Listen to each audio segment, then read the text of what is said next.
നമ്മളെ കൊള്ളുകയല്ല, ശരിയല്ല, ക്ലിയർ അല്ല, ഓ എന്നൊക്കെ പറയുന്ന ആൾക്കാര് ദൈവം നോക്കുമ്പോ അവര് നീതിമാന്മാരാ. അതെ, സ്തോത്രം. യഹൂദ പറയുക അവള് എന്നിൽ നീതിയുള്ളവളാ. എന്തിനേറെ അധികം വിസ്തരിക്കുന്നില്ല. അങ്ങനെ ഈ തിമിനക്കാരി പെൺകുട്ടി താമാറ് പ്രസവിച്ചു, 2 പിള്ളേരുണ്ടായി. വായിരെ ഒടുവിലത്തെ വാക്യം.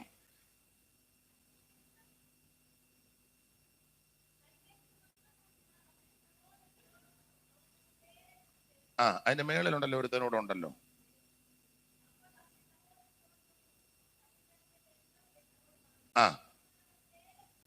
പേരേസ് എന്ന് പേരിട്ടു. അടുത്തത്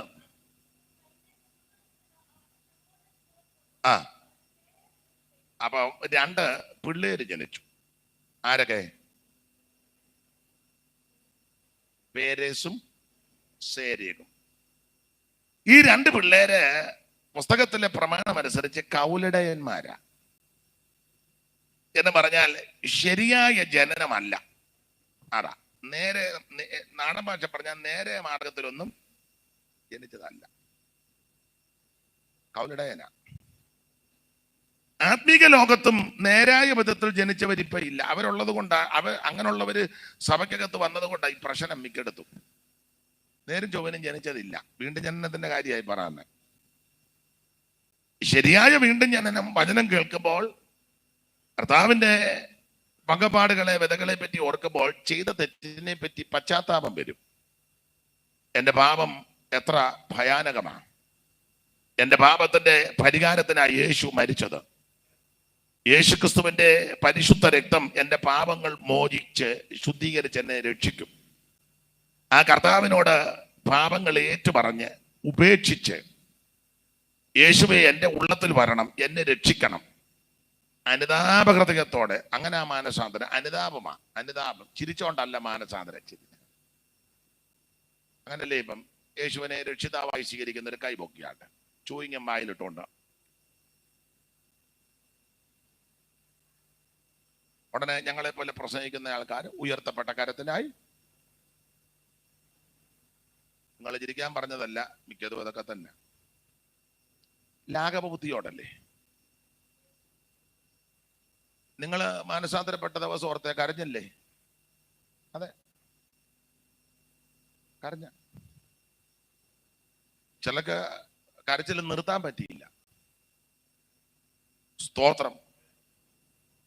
മടമടാന്ന് കണ്ണീരൊഴുകിക്കൊണ്ടിരിക്കുക. അതാ അനുതാപം. ഇപ്പം ഈ ചില ഇടങ്ങളിലൊക്കെ വലിയ വലിയ യോഗത്തിന് രക്ഷിക്കപ്പെടുന്നത് ടിക്ക് ചെയ്യുക.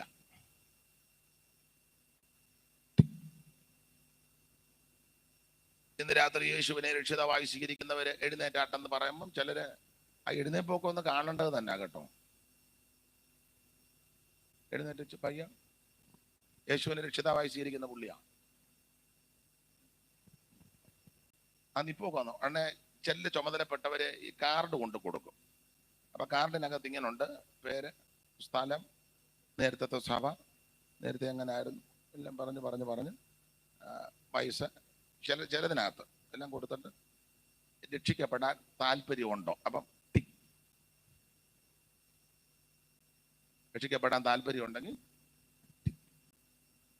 അത് പിന്നെ ചുമതലപ്പെട്ട് കൊടുക്കുമ്പോൾ അവര് 3-4 പേര് എണ്ണി നോക്കും. ടിക്കെല്ലാം മാറ്റിവിടും. എന്നെ രക്ഷിക്കപ്പെട്ടതാ. നിങ്ങൾക്ക് മനസ്സിലാകുന്നില്ല. പിന്നെ അതല്ല, അത് ശരിയായി വീണ്ടും ജനനമല്ല. അപ്പൊ അത് അവിടെ ഇരുത്തിക്കോ, അതായിരിക്കും കുറച്ചുകൂടെ നല്ലത്. അപ്പൊ ശ്രദ്ധിച്ചേ, ശരിയായ ഒരു അനുതാപം. ഒരു പഴയ പാട്ടുണ്ട്, അനുതാപത്തിൻ മിഴിനീരോടെ പിഴകളേറ്റു പറയുമെങ്കിൽ അനുതാപത്തിൻ മിഴിനീരോടെ പിഴകളേറ്റു പറയുമെങ്കിൽ കരുണയുള്ള യേശുനാഥൻ ക്ഷമയാരുളും നിശ്ചയ.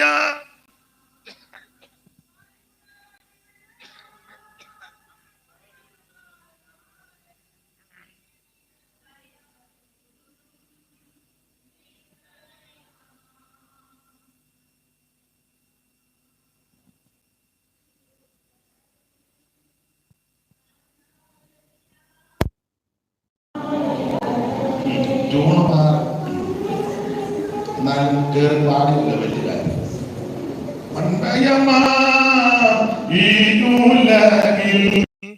കാൺമതെല്ലാം മായയാത്രേ മൺമയമാം ഈ ഉലകിൽ കാൺമതൽ മണ്ണിൽ നിന്റെ ജീവകാലം ക്ഷണികമാണ് നോർക്കുക നീ. മണ്ണിൽ നിന്റെ ജീവകാലം ക്ഷണികമാണ്. മൃത്യുവിൻ്റെ പിടിയിൽ നിന്നും സകജ നിന്നെ വീണ്ടെടുപ്പാൻ മൃത്യുവിൻ്റെ പിടിയിൽ നിന്നും.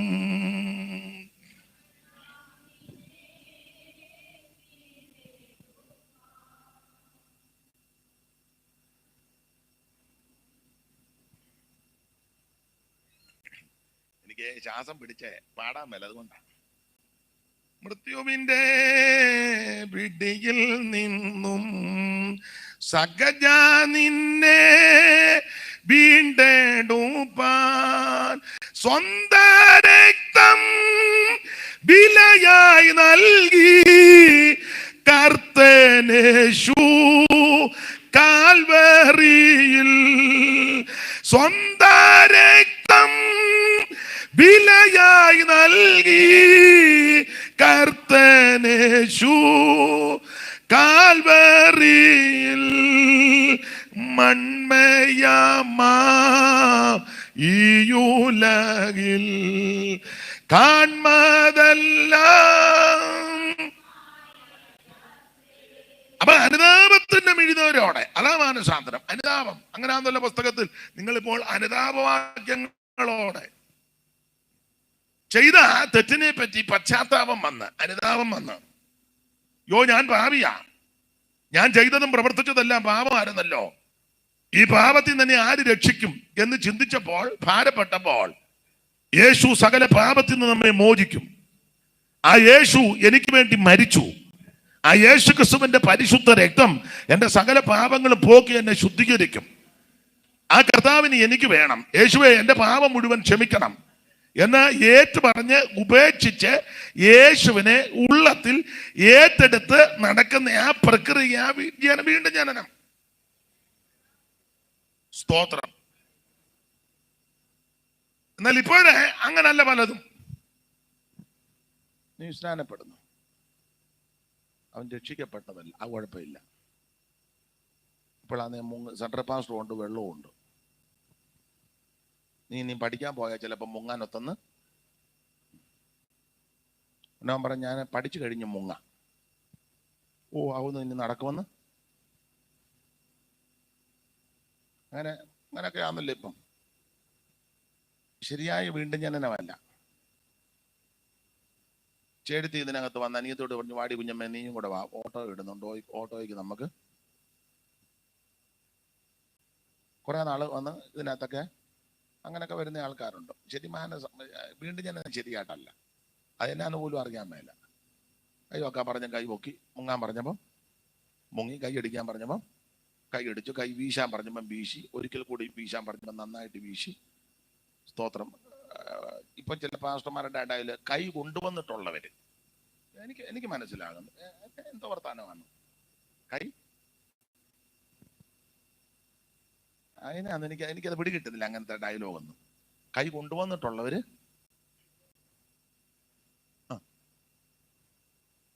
ഇപ്പൊ ഇത്രയും വേണേ പറയാം, താല്പര്യമുള്ളവർ കൈയടിക്കാൻ പറഞ്ഞാൽ മതി. കൈ കൊണ്ടുവന്നിട്ടുള്ളവര്, നമുക്കിപ്പോ അങ്ങനെ ചില ഡയലോഗുകളൊക്കെ ഉണ്ട്. ഒരു നല്ല ഹല്ലേലൂയ, എനിക്ക് മനസ്സിലാകുന്നു, ഒരു നല്ല ഹല്ലേലൂയ, ഇങ്ങനെ ഒത്തിരി ഉണ്ട് ഡയലോഗുകൾ. കാരണം ഞാൻ അതിലൊന്നും ആ ഭാഗത്തേക്ക് പോകുന്നില്ല. ശരിയായ വീണ്ടും ജനനം പ്രാപിക്കണം. ആ വീണ്ടും ജനനം പ്രാപിച്ചാൽ അവന്റെ ജീവിതം മാറ്റം. നിങ്ങൾക്കറിയാം, യേശുവിനെ കാണാനായിട്ടൊരു പുള്ളി ആഗ്രഹിച്ചു, സക്കായി. നിങ്ങളെ കുറവാ, നല്ല ഉദ്യോഗസ്ഥനാ. എന്തുവായിരുന്നു പണി? സെയിൽ ടാക്സ് ഓഫീസറാ, നല്ല ശമ്പളവും. പിന്നെ കിമ്പളം വേറെ കാണുമായിരിക്കും. കിമ്പളം ഉണ്ട്. അതുകൊണ്ട് ആ പുള്ളി ഒരു പാദം പറഞ്ഞ് ചതിവായിട്ട് ശമ്പളത്തെക്കാളും കൂടുതൽ കിമ്പളമാണ്. നല്ല പൊസിഷനാ. അപ്പം അങ്ങനെയൊക്കെ ജോലി ചെയ്ത് നിങ്ങളെ കുറവാ. അപ്പൊ പുള്ളി യേശുവിനെ പറ്റി കേട്ടു.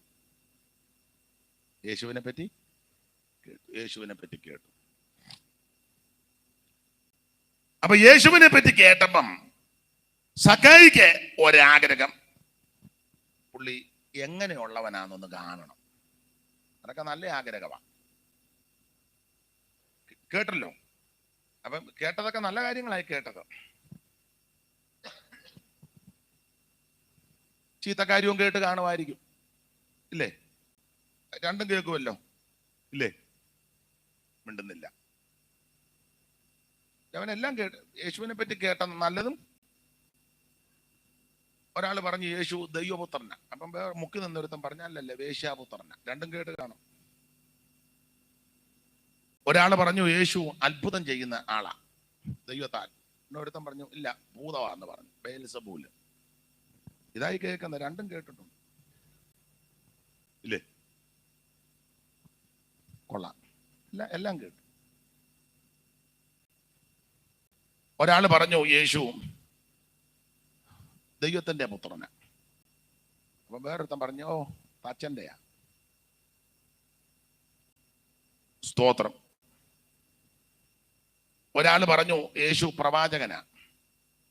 അപ്പം വേറൊരാൾ പറഞ്ഞു പ്രവചനം വന്നവല്ല, ഭൂതം കണ്ട തലവനാകുന്ന ബെയൽസബൂൽ. ഇങ്ങനെ പല. അപ്പൊ ഈ സക്കായി ഇതെല്ലാം കേട്ട് കഴിഞ്ഞപ്പോ പുള്ളിക്ക് ഒരു ആഗ്രഹം, യേശു എങ്ങനെയുള്ളവനാന്നൊന്ന് കാണണം. ആൾക്കാർ പല രീതിയിലല്ലേ. നല്ല കാര്യങ്ങൾ ഒത്തിരി കേട്ടു. നല്ല കാര്യം കേട്ടത് ഞാൻ ഒന്ന് രണ്ട് കാര്യം പറയാൻ വചനത്തിന്റെ അടിസ്ഥാനത്തിൽ.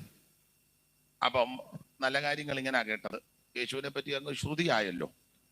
ശ്രുതിയായപ്പം ഒരുത്തൻ വന്ന് പറഞ്ഞു അക്കാലത്ത് കൊച്ചുങ്ങളെ എല്ലാം കൊല്ലുകായിരുന്നു, പക്ഷെ യേശുവിനെ കൊല്ലാൻ ഒത്തില്ല, ജനനത്തിലെ രക്ഷപ്പെട്ടു. അപ്പോൾ ഒരാൾ പറഞ്ഞു പുള്ളിയുടെ ജനനത്തിൽ ആട്ടിടയന്മാർക്ക് പ്രത്യക്ഷപ്പെട്ട് ആട്ടിടയന്മാർ വന്ന് കാര്യമൊക്കെ പറഞ്ഞു. അന്നേരം വേറൊരാൾ പറഞ്ഞു കിഴക്കിൽ നിന്ന് വിദ്വാന്മാരും വന്ന് കണ്ട് വീണ് വണങ്ങി അവനെ നമസ്കരിച്ച് പോയെന്ന. അപ്പോൾ ഒരാൾ പറഞ്ഞു യേശു അമ്മയപ്പന്മാരുടെ കൂടെ ജോലിയൊക്കെ ചെയ്യുമായിരുന്നു, അല്ലാതെ ഒരു പണിക്കും പോകാതെ ചുമ്മാ ഇരുന്ന് കഴിക്കുകയല്ല. അപ്പോൾ വേറെ ആൾ പറഞ്ഞു 12-ാമത്തെ വയസ്സിൽ വെല്ലുവിളി ചെന്ന് ശാസ്ത്രിമാരുടെ നാവടഞ്ഞു പോയി യേശു, ബാലനായ യേശു. ഇതൊക്കെ ഈ സക്കായി കേട്ടത്. അപ്പം വേറൊരാൾ പറഞ്ഞു അയ്യോ ഇന്നാളെ ഞങ്ങൾ 3 ദിവസത്തെ യോഗത്തിന് പോയി, എഴുന്നേറ്റ് പോകാൻ തോന്നിയില്ല. അതെ, അയ്യോ എന്തോ യോഗമായി. ഗിരിപ്രഭാഷണം നമുക്ക് കണ്ണ് പറക്കിയല്ല, മുഖത്തോട്ട് നോക്കി അത്ര പ്രഭയാ. വായിന്ന് വരുന്നത് ലാവണ്യമാക്കാം. നമ്മുടെയൊക്കെ യോഗത്തിന് വല്ലച്ചാതി നിർത്തി വെച്ച് പോകാന്ന് ഓർത്താ. അതെ, നിർത്തുകയില്ല മനുഷ്യന് പോകാനും. ഓക്കെ, ഇതൊക്കെ നമ്മുടെ യോഗങ്ങൾക്ക്. യേശുവിന്റെ യോഗത്തിന് അങ്ങനല്ല, നിർത്തരുതെന്ന. അപ്പൊ പറഞ്ഞു ആ യോഗത്തിന് ഒരു കൊച്ചനെ 5 അപ്പവും 2 മീനും കൊണ്ടുവന്നു. അവനും അങ്ങ് മറന്നുപോയി ഇത് കേട്ടോണ്ടിരുന്ന്. ഒടുവിൽ സന്ധ്യയായപ്പം ചാപ്പാടില്ലാഞ്ഞിട്ട് ആ മീനും അപ്പവും കൂടെ കൊണ്ട് കൊടുത്ത്. അത് ചെറുക്കൻ അന്ത്രയോസിന്റെ മോനാന്നാ പറയുന്നത്. അതാ പറഞ്ഞത് ഇവിടെ ഒരു ബാലകന്റെ കയ്യിൽ, ഈ 5000-10,000 ആൾക്കാരിക്കുമ്പോൾ സൂക്ഷം ബാലകന്റെ കയ്യിൽ ഇരിക്കേണ്ടത് അന്ത്രയോസ് അറിയാൻ കാര്യം പുള്ളിയുടെ മോനാ. വീട്ടിൽ നിന്ന് അമ്മ കൊടുത്തു വിട്ടതാ. അപ്പനും അറിയാം കൊടുത്തു വിട്ടത് എന്തൊക്കെയാന്ന്. അതുകൊണ്ടാ പുള്ളി ഇവിടെ ഒരു പയ്യന്റെ കയ്യിൽ 5 അപ്പവും 2 മീനും. അല്ല, അമ്മ കൊടുത്തു വിടുന്നത് അപ്പനോട് അറിയണം. അല്ല, അപ്പനും അമ്മയും കൂടെ അറിഞ്ഞു വേണം കൊച്ചുങ്ങൾക്ക് വല്ലതും കൊടുത്തു വിടാൻ. വേണ്ടേ? മിണ്ടുന്നില്ല.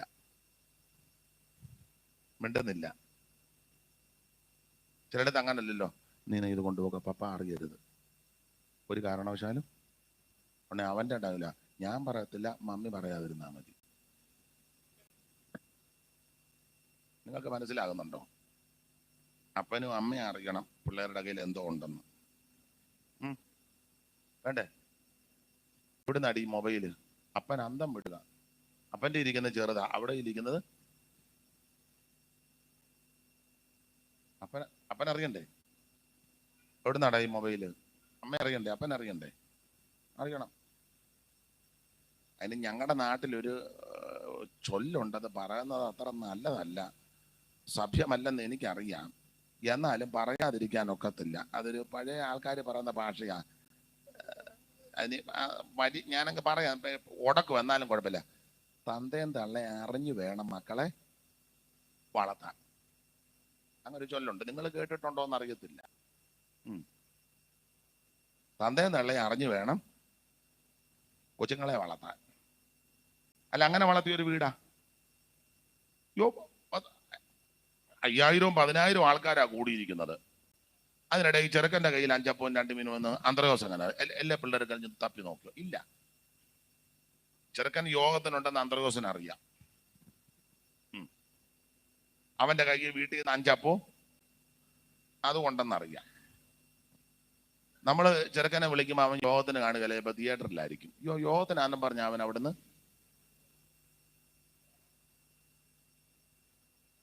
ആട്ടെ, നമ്മുടെ വിഷയം അതല്ലല്ലോ. എന്തായാലും ആ 5 അപ്പവും 2 മീനും യേശു കർത്താവിന്റെ കയ്യിൽ കൊണ്ട് കൊടുത്ത് കർത്താവ് സ്വർഗത്തേക്ക് നോക്കി ദൈവത്തെ മഹത്വപ്പെടുത്തി. അങ്ങോട്ട് വിളമ്പാൻ പറഞ്ഞു. ഞാൻ ആ ഭാഗമൊക്കെ ധ്യാനിക്കുമ്പം യേശുവിന്റെ ക്വാളിറ്റി, ഈ ശിഷ്യന്മാര് പറഞ്ഞു, ഗുരു ഇവിടെ ചായക്കടയൊന്നുമില്ല, സന്ധ്യയായി, എല്ലാത്തിനും പറഞ്ഞു വിടാൻ പറഞ്ഞു. പക്ഷെ കർത്താവ് പറഞ്ഞൊരു പദം നിങ്ങൾ ഇല്ലില്ല, എനിക്ക് അവരോട് അലിവ് തോന്നുന്നു. ശിഷ്യന്മാർക്ക് വലിയ അലിവൊന്നുമില്ല, പക്ഷെ യേശുവിന് അലിവ് തോന്നും. നിന്നോട് യേശുവിന് അലിവുണ്ട്. അതുകൊണ്ടാണ് ഇന്ന് രാത്രി യോഗത്തിന് വരാനിടയായത്. അതുകൊണ്ടാണ് ആയുസോട് ഇവിടെ ഇരിക്കുന്നത്. മാതാവിനോ പിതാവിനോ സഹോദരങ്ങൾക്കോ ഭർത്താവിനോ ഭാര്യയോ കുഞ്ഞുങ്ങളോ ഒക്കെ ചിലപ്പോൾ അലിവ് കണ്ടില്ലെന്ന് വരാം. പക്ഷേ യേശുവിന് നിന്നോട് അലിവുണ്ട്. കർത്താവ് പറയാ, എനിക്ക് അവരോട് അലിവ് തോന്നുന്നു, അവരെ പറഞ്ഞു വിടുകയല്ല. ആ 5 അപ്പവും 2 മീനും കൊണ്ടുവരാൻ പറഞ്ഞു. അത് അവിടുത്തെ തൃക്കരങ്ങളിൽ എടുത്തു, ദൈവത്തെ മഹത്വപ്പെടുത്തി, വാഴ്ത്തി കൊടുത്തു. 5 അപ്പവും ചെറുമീൻ 2ഉം എടുത്ത് വാഴ്ത്തി. 5 അപ്പവും ചെറുമീൻ 2ഉം എടുത്ത് വാഴ്ത്തി. 5000 സംതൃപ്തിയേകിയൊരു 5000 സംതൃപ്തിയേകിയൊരു യേശു നായക വാഴ്ക ജീവദായക നിരന്തം. ഞാൻ പഴയ പാട്ടുകള് പാടുന്നൊന്നും പറയത്തില്ല, ഇങ്ങനെ ചൊല്ലുമ്പം ഈ ഒരു ഹാർമോണിയം വായിക്കുന്ന സഹോദരനും തവല് അതുകൂടെ ഉണ്ടെങ്കിൽ ഇത് ഒക്കുള്ളൂ. അപ്പം ഇന്ന് അത് ഒത്തില്ല, എന്നാലും നിങ്ങൾ സഹകരിക്കുന്നതിന് നന്ദി. പിന്നീട് ഒരിക്കലാകട്ടെ. പഴമക്കാർ പറയുമ്പോൾ ഒരു ദിവസം പശുവിനെ വഴിയിലും കേട്ടാ. അപ്പൊ എന്തായാലും കർത്താവ് ഇതെടുത്ത് വാഴ്ത്തി കൊടുത്തു. കർത്താവിന്റെ വിശേഷത നിങ്ങൾ ആ ഭാഗം പഠിക്കുമ്പോൾ അറിയാം. വാഴ്ത്തി ഉടനെ വിളമ്പാനല്ല പറഞ്ഞത്, പന്തിയായിട്ട് ഇരുത്താൻ പറഞ്ഞു. ഈ കർത്താവിന് എല്ലാത്തിനും ഡിസിപ്ലിൻ ഉണ്ട്. ഈ ചിലരെ ധരിച്ചു വച്ചിരിക്കുന്നത് ഈ കൃപയിൽ വന്നു കഴിഞ്ഞാൽ പിന്നെ കെട്ടടിച്ചു വിടുക എന്നാ? അല്ലല്ലല്ല, ഏറ്റവും ഡിസിപ്ലിൻ ഇതിനകത്താ. അതെ,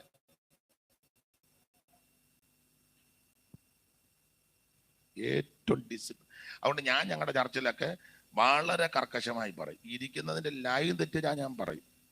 ആ, ഞാൻ സ്റ്റേജിൽ ഇങ്ങനെ നോക്കും, ആ കസാര കാർപ്പറ്റിന് വെളിയിൽ കാല് കിടക്കുന്ന നേരെ ഇടാൻ പറയും, നിർബന്ധമായി. കാരണം ഇനി പുസ്തകത്തിലെ പ്രമാണം പറയാം, നമ്മളെ പറ്റി സംബോധന ചെയ്യുന്ന സംബോധനയ്ക്ക് ഒരു സംബോധന, നമ്മള് യോദ്ധാക്കളാ, സൈന്യമാണ്. അതെ, നമ്മള് യുദ്ധം ചെയ്യാനുള്ളവരാ, പോരാടുവീൻ അങ്ങനെയുള്ള പദങ്ങളാ കൊടുത്തേക്കുന്നത്. പട്ടാളത്തിൽ പോയിട്ടുള്ളവരോട് ചോദിച്ചു, ഉഴപ്പി അടിക്കാൻ പറ്റുമോ? ഉഴപ്പി അടിക്കാൻ പറ്റുമോ പട്ടാളത്തിൽ ചെന്നിട്ട്? അല്ല, എടുക്കണമെങ്കിൽ തന്നെ എന്ത് നിബന്ധനകളാ? പൊക്കം വരെ നോക്കും, വണ്ണം നോക്കും. നമ്മളെ ഒന്നും പട്ടാളത്തിൽ എടുക്കുകയല്ല. പതപ്പയായിട്ടിരിക്കുന്ന ആരെ പട്ടാളത്തിൽ എടുത്തിട്ട്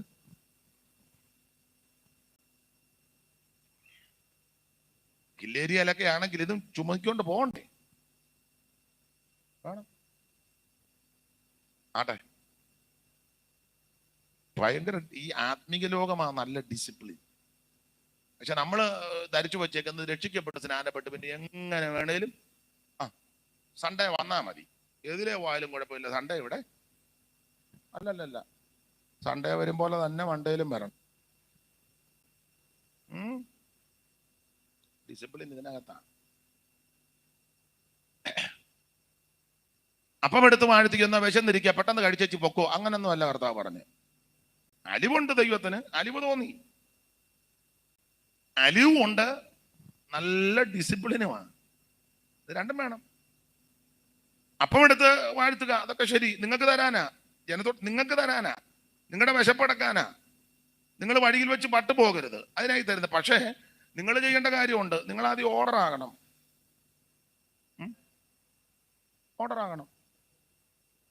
ചുമ്മാ ഏകപട എമ്പട ത്രിപട ചമ്പടയാന്ന് പറഞ്ഞാലൊന്നും കാര്യം നടക്കുകയല്ല.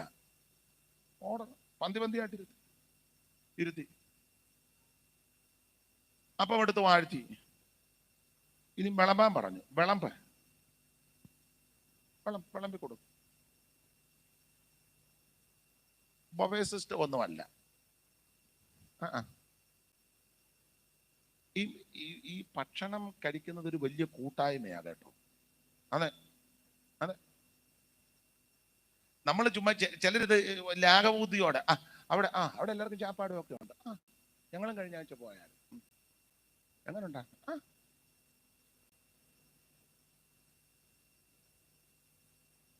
അത് ശരി, ഇതൊരു വലിയ കൂട്ടായ്മയാണ്.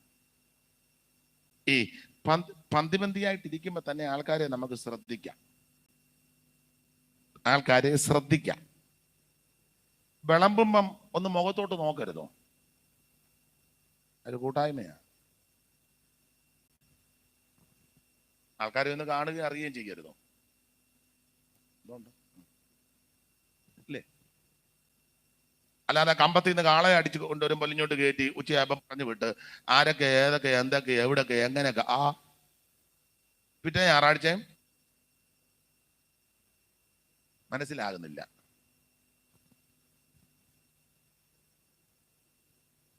യേശുവിന്റെ യോഗത്തിന്റെ പ്രത്യേകതകളാണ്. പന്തിയായിട്ടിരുത്തി വിളമ്പി കൊടുക്കുക. ഇനിയുണ്ട് അവിടെ, നിങ്ങൾ ആ ഭാഗം പഠിച്ചേ. വിളമ്പി കൊടുത്തു, എന്നിട്ട് എല്ലാവരും തിന്ന്. അല്ലാതെ യോഗം കഴിഞ്ഞപ്പം കുറെ പേര് ഇനി കഴിക്കാനുണ്ട്, സാമ്പാർ തീർന്ന് കലമെടുത്ത് കമത്തി കാണിച്ചു, ഒരുത്തവണ്ണം എന്താ തവി ഇട്ട് കൂട്ടി, സാമ്പാർ തീർന്നതിന്റെ അറിയിപ്പാ.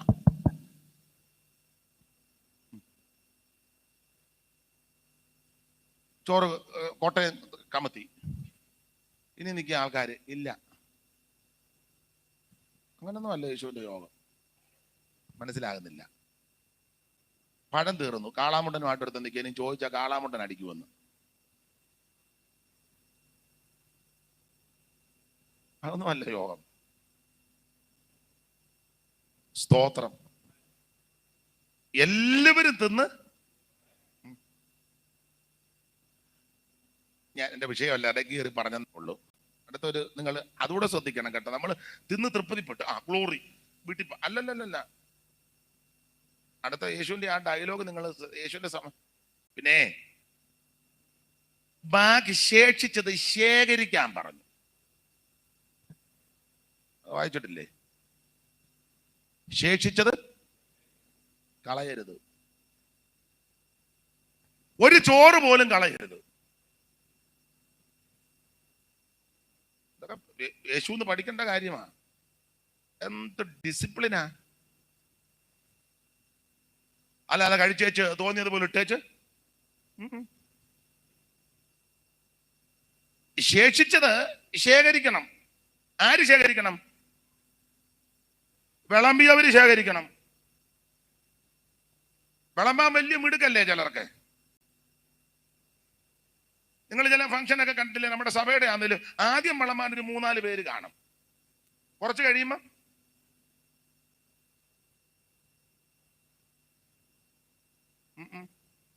ആദ്യം വിളമ്പാൻ നിൽക്കുന്ന നീയെ അത് മുഴുവൻ വിളമ്പി നീയും ഭക്ഷിച്ച് ശേഷിച്ചത് ശേഖരിച്ച് ക്രമപ്പെടുത്തി ഓർഡറാക്കി വെച്ച് വേണം അവിടെ നിന്ന് പോകാൻ.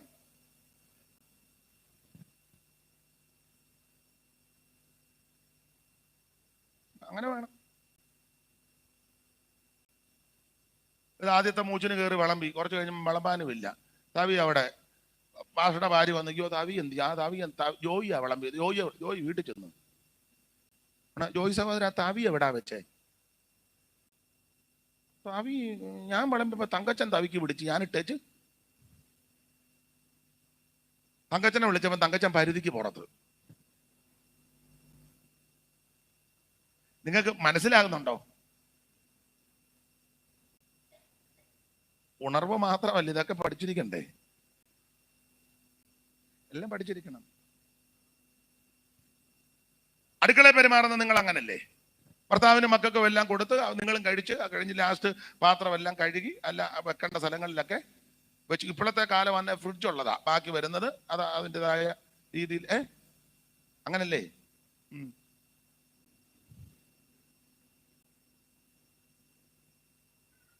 ചിലര് ഇച്ചിരി കൂട്ടാനേ ഉള്ളെങ്കിലും വലിയ ചെരുവം കയറ്റി അതിനകത്തോട്ട് വെക്കും. കഴിയത്തില്ല ഇതൊന്നും മെനക്കെടാൻ.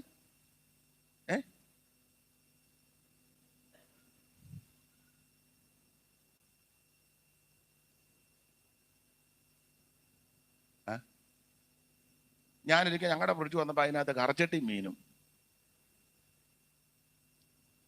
വേറൊരു കാര്യം എടുക്കാൻ ചെന്നപ്പം അതിന്റെ തലേന്ന് ഒത്തിരി പേര് വീട്ടിലുണ്ട്. അപ്പൊ ആരാ വെച്ചെന്നും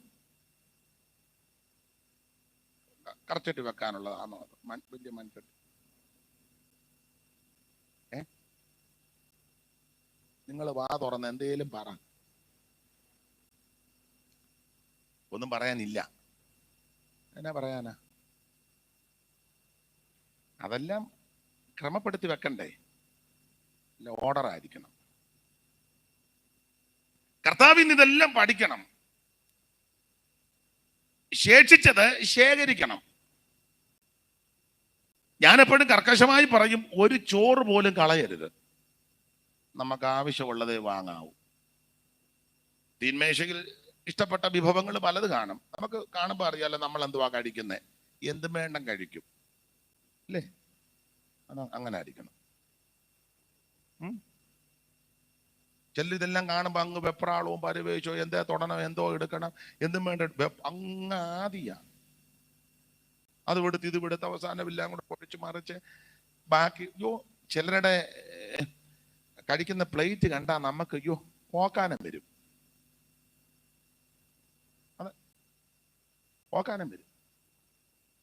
ഈ പണ്ട് കാലമല്ല, ഇപ്പോഴത്തെ കാലമൊക്കെ കുറച്ചുകൂടെ മോഡേൺ ആയതുകൊണ്ട് കുറച്ചുകൂടെ നല്ലതാ.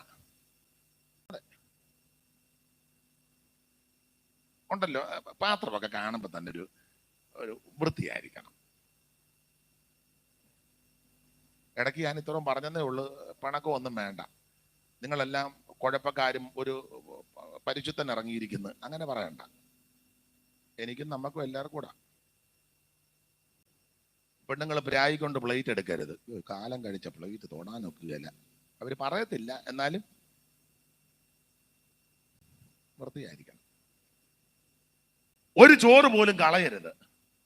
ഈ കൊച്ചു പിള്ളേര് കഴിക്കുമ്പം അമ്മമാരുണ്ടെങ്കിൽ അവരടുത്തിരിക്കണം. അമ്മമാർക്കറിയാം അവരെന്തും വേണ്ട കഴിക്കുന്നത്. കളയരുത്. അനേക കുഞ്ഞുങ്ങൾ ഒരു നേരത്തെ ഭക്ഷണമില്ലാതെ ഞരങ്ങുന്നവർ ലോകത്തിന്റെ വിവിധ ഇടങ്ങളിലുണ്ട്. ഉണ്ട്. അമ്മ അടുത്തിരുന്ന് ശ്രദ്ധിക്കണം. നീ ഇത്രയും കഴിക്കുവാടാന്ന് ചോദിക്കണം. ഇല്ല, എന്നാ അതിങ്ങിതാ അമ്മയുടെ പ്ലേറ്റിലോട്ട് എടുത്ത് വെക്കണം. കൊച്ചു പിള്ളേരുള്ളവര് അമ്മ കൂടെ ഉണ്ടെങ്കിൽ അവര് ചിലപ്പം പിള്ളേരല്ലേ, ആഗ്രഹം കൊണ്ട് ചിലപ്പോൾ എടുക്കും. അപ്പൊ അമ്മ അതിൽ കുറച്ചേ എടുക്കാവുള്ളൂ. എടുത്ത് വെച്ച് പിള്ളേരുടെ ഇടയ്ക്ക് ഇരിക്കണം. അഥവാ അവൻ കഴിക്കാതെ വന്നാൽ അത് അമ്മ എടുത്ത് ഇല്ലേ, അപ്പൻ നമ്മുടെ മക്കളല്ലേ, നമ്മുടെ മക്കളല്ലേ, അമ്മയാന്നേ അമ്മ അപ്പനാന്നേ കളയരുത്, കളയിപ്പിക്കരുത്. എനിക്ക് വളരെ സങ്കടമായി ഭക്ഷണം കളയുന്നത്. ഞാൻ കളയത്തില്ല. കളയുന്നത് കാണുന്നതും എനിക്ക് മനോവേദനയാണ്. അതിന് പല കാര്യമുണ്ട്. ഒരു കാരണം, ഞാൻ ഭക്ഷണത്തിന് കൊതിച്ചിട്ടുണ്ട് കുഞ്ഞിലെ. 4 മണിയൊക്കെ വിട്ട് വരുമ്പോ എന്തെങ്കിലും കിട്ടിയാൽ കൊള്ളാൻ ആഗ്രഹിച്ച സമയമുണ്ട്. ഉണ്ട്. ചിലപ്പോ ടീച്ചറിന്റെ അടിയൊക്കെ മേടിച്ചായിരിക്കും ഉച്ചയ്ക്ക് ഇച്ചിരി അല്ലേ കൊണ്ടുപോകുന്നേ. അതും കഴിച്ച് പിന്നെ നറന്ന് അവിടെ ഇരുന്ന് വിശന്നും ഒക്കെ ആയി വരുന്നതേ. തന്നെയല്ല ഇപ്പോഴത്തെ പിള്ളേരുടെ സൗകര്യമൊന്നുമില്ല. സ്കൂൾ മുതൽ നടക്കുക. എന്നേക്കാൾ ഒത്തിരി നടന്ന് പഠിച്ചവരാ നിങ്ങൾ. അത് ഹൈ റേഞ്ചില് എത്ര കിലോമീറ്റർ നടന്നാ? കണ്ണിച്ചാനൊക്കെ എത്ര കിലോമീറ്റർ നടന്ന് കാണും ഇവിടെ ഇരിക്കുന്ന പല ആൾക്കാർ. ഇന്നത്തെ പോലെ റോഡ് സൗകര്യം ഉണ്ടോ? 10 പൈസ കൊടുത്താൽ വണ്ടിക്ക് ഇറങ്ങാം. അതൊന്നും ഇല്ല. പിന്നെ കൂട്ടുകാരുമൊക്കെ ആയിട്ട് ഒന്നിച്ചാകുമ്പോൾ അതിന്റെ ക്ഷീണം തോന്നത്തും ഇല്ല. എന്നാലും വീട്ടിൽ വരുമ്പോൾ ക്ഷീണമാണ്. അപ്പൊ എന്തേലും ഇച്ചിരി ഈ പിള്ളേർക്ക് അങ്ങനെ വല്ല പ്രയാസം ഇപ്പോൾ ഉണ്ടോ? ഒന്നുമില്ല. ഒരു ചോറ് കളയരുത്. ഞാൻ കർക്കശമായിട്ട് പറയും, കല്യാണത്തിനൊക്കെ പോയി ആൾക്കാർ കാണിക്കുന്നതൊക്കെ കണ്ടായോ നമുക്ക് അങ്ങ് സങ്കടവും വരും. എൻ്റെ ഒരു അഭിപ്രായം പറയാം. ആരും യോജിക്കുകയല്ല, നിങ്ങളെല്ലാവരും എന്നെ പള്ളു പറയും. എന്നാലും ഞാൻ പറയുക, എനിക്ക് ആ പഴയ രീതിയാണ് ഇഷ്ടം. അതാകുമ്പോൾ എല്ലാവരും നിരന്നിരുന്ന് ആവശ്യത്തിന് വിളമ്പി കൊടുത്താൽ മതി. ഇപ്പം നേരത്തെ കാറ്ററിംഗ് ആയതെല്ലാം ഇണക്കി വെക്കുന്നത് കൊണ്ട് 8 കസേരകളെടുത്ത് ചിലപ്പോൾ 3-5 പേരായിരിക്കും ഇരിക്കുന്നത്. ബാക്കി മുഴുവൻ പോവുക, ഭക്ഷണം കളയുക. അതെ, ചിലരുടെ കൂടെ പിന്നെ ഭക്ഷണത്തിൻ്റെ കഴിച്ച കൈ കൊണ്ടാണ് ഓരോന്ന് എടുക്കുന്നത്. അയ്യോ, ഇതുപോലെ വിവരമില്ലാത്ത പരമ വിവരദോഷികള് ഉണ്ടുണ്ട്. കാശിന് ഇത് കടയിൽ വല്ലതും കിട്ടുകയാണെങ്കിൽ 1/4 കിലോ മേടിച്ച് കൊടുക്കുകയും ചെയ്യാം. കല്യാണം കഴിയുമ്പോൾ 1/4 കിലോ വിവരം അതുകൂടെ കൊണ്ടുപോകും. അടുത്ത കല്യാണത്തിന് ഇതുമായിട്ട് വേണം. നിങ്ങൾ ശ്രദ്ധിച്ചിട്ടില്ലേ, ചിലരെ കഴിക്കുന്ന കൈ കൊണ്ട് ആ സ്പൂണേലെ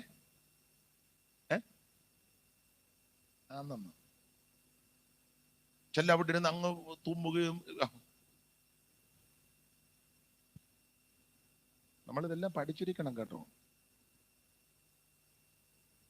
ഒന്നിച്ചിരുന്ന് ഭക്ഷണം കഴിക്കുമ്പോൾ അടുത്ത ആ വാഷ് ബേസെങ്കിൽ അവിടെ കിടന്ന് നോക്കാനിക്കും തുപ്പുകയൊന്നും ചെയ്യരുത്.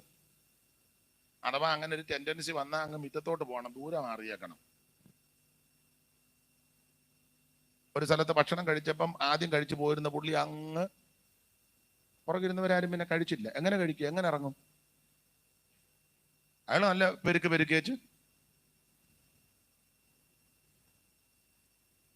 പുറകെ വന്നവർ കുഴയുക. ഞാൻ എന്നെയും കൂടെ പ്രതിയാക്കിയായി പറയുന്നത് കേട്ടോ. ഇപ്പൊ ഇത്രയും പറഞ്ഞത് കൊണ്ട് ഞാൻ കയറി പറഞ്ഞതേ ഉള്ളൂ. അല്ല, ഇത് പറയാനൊന്നും വന്നതല്ല. ഇത് പറഞ്ഞത് ചിലർക്ക് ഗുണമായിക്കോട്ടെ. നമ്മൾ ഇതിനകത്ത് ഇന്നെല്ലാം പഠിക്കണം. അപ്പൊ കർത്താവ് പറഞ്ഞു, ശേഷിച്ചത് ശേഖരിക്കണം കേട്ടോ. ശേഖരിക്കണം, കളയരുത്, ഒന്നും കളയരുത്. അപ്പം നമ്മുടെ വിഷയത്തിൽ വരാം. യേശുവിനെ പറ്റി സക്കായി കേട്ടു.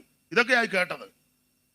കുഷ്ഠരോഗിയെ സൗഖ്യമാക്കി, മുടന്തരെ നടത്തി, ഊമർക്ക് സംസാരശേഷി കൊടുത്തു, ചെകിടർക്ക് കേൾവി കൊടുത്തു. നൈലിലെ വിധവയുടെ മകൻ ഒറ്റ ഏകജാതന മഞ്ചവുമായിട്ട് വന്നു. യേശു അങ്ങോട്ട് ചെന്ന് മഞ്ചത്തെ തൊട്ട് ചെറുക്കം ചാടി എഴുന്നേറ്റു. ഞങ്ങൾ കണ്ടതാ. എന്നിട്ടോ എന്നിട്ട് എന്നെ കാണാനാ ചെറുക്കനെ അമ്മയ്ക്ക് കൊടുത്ത് പൊക്കോളാൻ പറഞ്ഞു.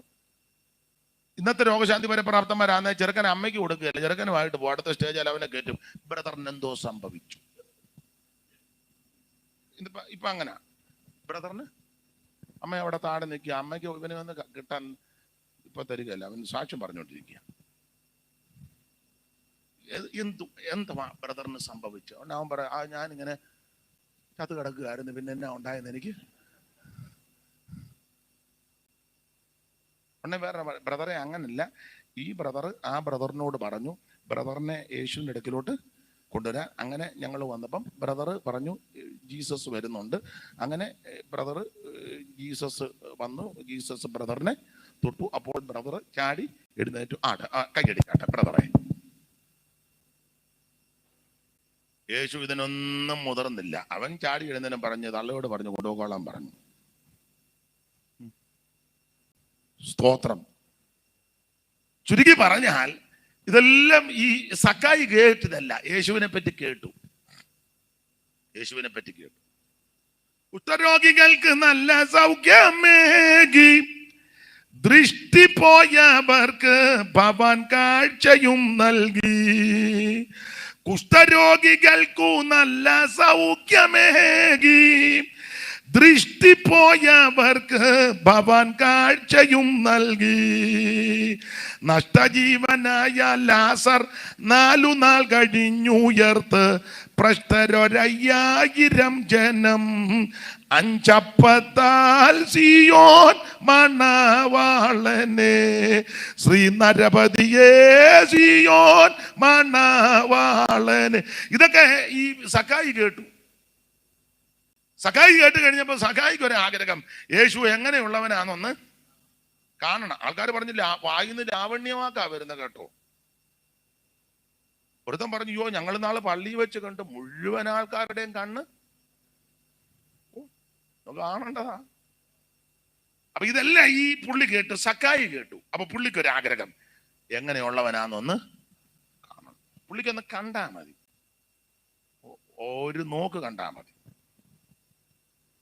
പക്ഷെ ഈ നീളക്കുറവായതുകൊണ്ട് പുരുഷാര നിമിത്തം കാണാനൊക്കത്തില്ല.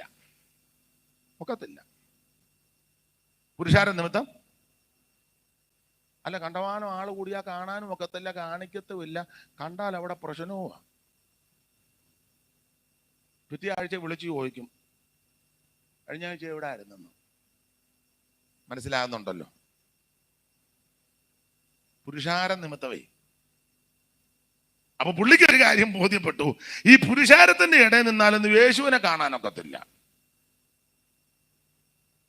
കണ്ടവാനം ആളെല്ലാം കൂടെ ഉള്ള സ്ഥലമൊക്കെ ഉണ്ട്, പക്ഷെ യേശുവിനെ കാണാനൊക്കത്തില്ല. വേറെ പലരെയും കാണാം, കമ്മിറ്റിക്കാരെ കാണാം, സെക്രട്ടറിയെ കാണാം, ട്രഷററെ കാണാം, ഇടനിലക്കാരെ കാണാം.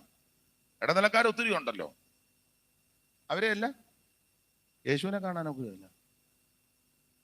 അപ്പൊ ഇവനൊരു കാര്യം തീരുമാനിച്ചു, അങ്ങനെയാണെങ്കിൽ എനിക്ക് യേശുവിനെ ഒന്ന് കാണണം. യേശുവിനെ കാണാൻ വേണ്ടി അവൻ മുന്നോട്ട് ഓടി. അങ്ങനെ മുന്നോട്ട് ഓടണം. പുറകോട്ട് ഓടിയാ പിന്നെ നീ വെട്ടിനകത്ത് വീഴും. മുന്നോട്ട്.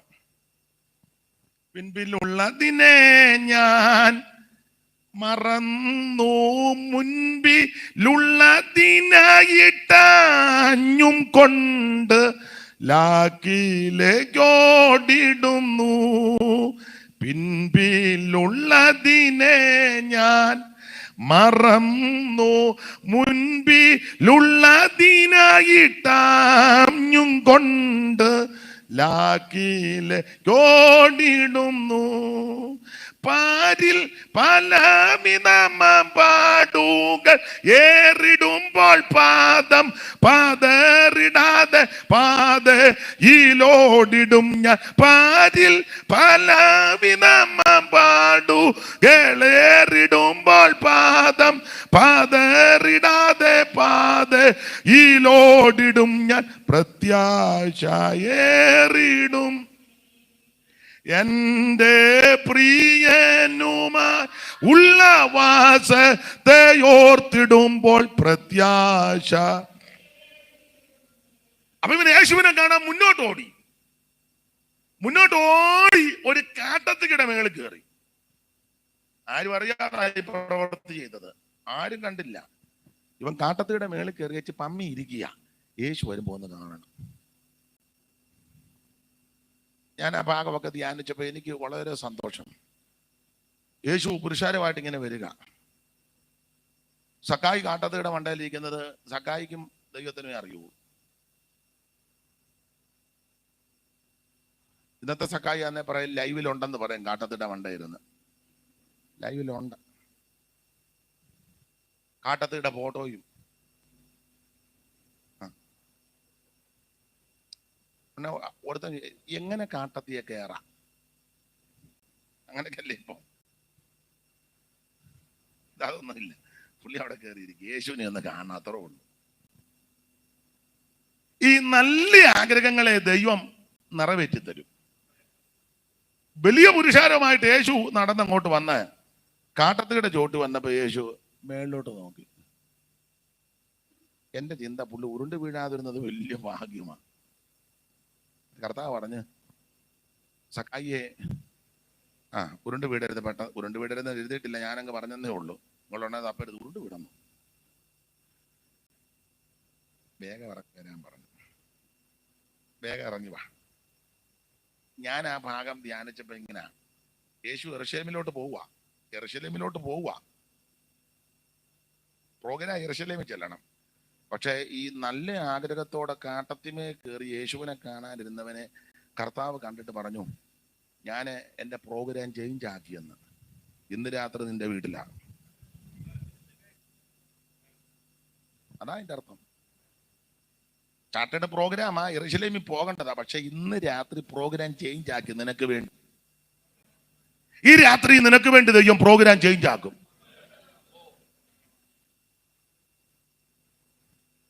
ചിലര് നിന്നെ തകർക്കാനും നശിപ്പിക്കാനും ഒതുക്കാനും ഒക്കെ ചില പ്രോഗ്രാം ആവിഷ്കരിച്ചിട്ടുണ്ട്. പക്ഷെ നീ കർത്താവിന്റെ സന്നിധിയോട് ചേർന്ന് നിന്നാൽ, യേശുവിനെ അറിഞ്ഞാൽ, യേശുവിനെ കണ്ടാൽ, സകല പ്രോഗ്രാമും ദൈവം തിരുത്തി മാറ്റും. ദൈവം വിശ്വസ്തനാണ്. കർത്താവ് സക്കായിയോട് പറഞ്ഞ് പ്രോഗ്രാം മാറ്റി. യെരൂശലേമിൽ പോകാനാ വന്ന, പക്ഷെ ഇന്ന് രാത്രി നിന്റെ വീട്ടില. നീ ഒന്ന് കാണാനല്ലേ ആഗ്രഹിച്ചത്? ഈ ബന്ധപ്പെട്ടതും ഓടിയതും വലിഞ്ഞു കയറിയതും ഒക്കെ അത് ഞാൻ കണ്ടു.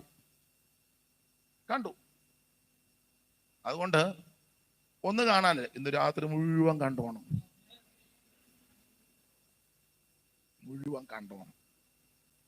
ഇന്ന് രാത്രി നിന്റെ വീട്ടില. അയ്യോ, അസൂയക്കാരുണ്ടായിരുന്നു അവിടെ കേട്ടോ. ഞങ്ങൾ എത്ര പ്രാവശ്യം പുള്ളി ഒരു പ്രോഗ്രാമിൽ വിളിച്ചതാ. പുള്ളി ഞങ്ങളുടെ അവിടെ ബിസി എന്ന് പറഞ്ഞു. ഇന്നാണ്ട് ചുങ്കക്കാരൻ്റെ വീട്ടിൽ ഉടനെ പ്ലേറ്റ് തിരിച്ച ആൾക്കാർ. അല്ലെങ്കിൽ ഇവനും അതൊക്കെ തന്നെ.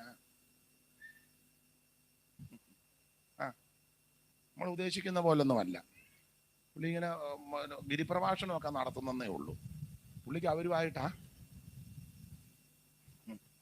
ആൾക്കാരെ പലതും പറഞ്ഞു. പക്ഷെ സക്കായിക്ക് ആനന്ദവും മാനസാന്തരം എന്നതിന്റെ ലക്ഷണമാണ്. യേശു ഒന്നും പറഞ്ഞില്ല, നിന്റെ വീട്ടിൽ താമസിക്കുന്നേ പറഞ്ഞോളൂ. ശിവന് യേശുവിനെ സന്തോഷത്തോടെ കൈക്കൊണ്ടു. അങ്ങോട്ട് ജീവൻ മാനസാന്തരപ്പെട്ടു. മാനസാന്തരത്തിന്റെ ലക്ഷണം പറയാ ഗുരു, വസ്തുവിൽ പകുതി ദരിദ്രന്മാർക്കാണ് മാനസാന്തരമാ. യേശു അതൊന്നും പറഞ്ഞില്ല. എടാ നിന്റെ വീട്ടിൽ ഞാൻ താമസിക്കാം, പകുതി വസ്തു മറ്റുള്ളവർക്ക് എന്നെ സമ്മതിക്കുന്നോ? അങ്ങനെ ഉണ്ടെങ്കിൽ ഇന്ന് രാത്രി നിന്റെ വീട്ടിൽ. അങ്ങനൊന്നും യേശു പറഞ്ഞേ. യേശു അങ്ങനെ പറയത്തില്ലല്ലോ. ഓ സ്തോത്രം. ഇവന് മാനസാന്തരം എന്നും പറഞ്ഞു, ഗുരു പകുതി ദരിദ്രന്മാർക്ക് കൊടുക്കുക. മാനസാന്തരം. അടുത്തത്, ആരോടെങ്കിലും വല്ലതും ചതിവായിട്ട് വാങ്ങിയിട്ടുണ്ടെങ്കിൽ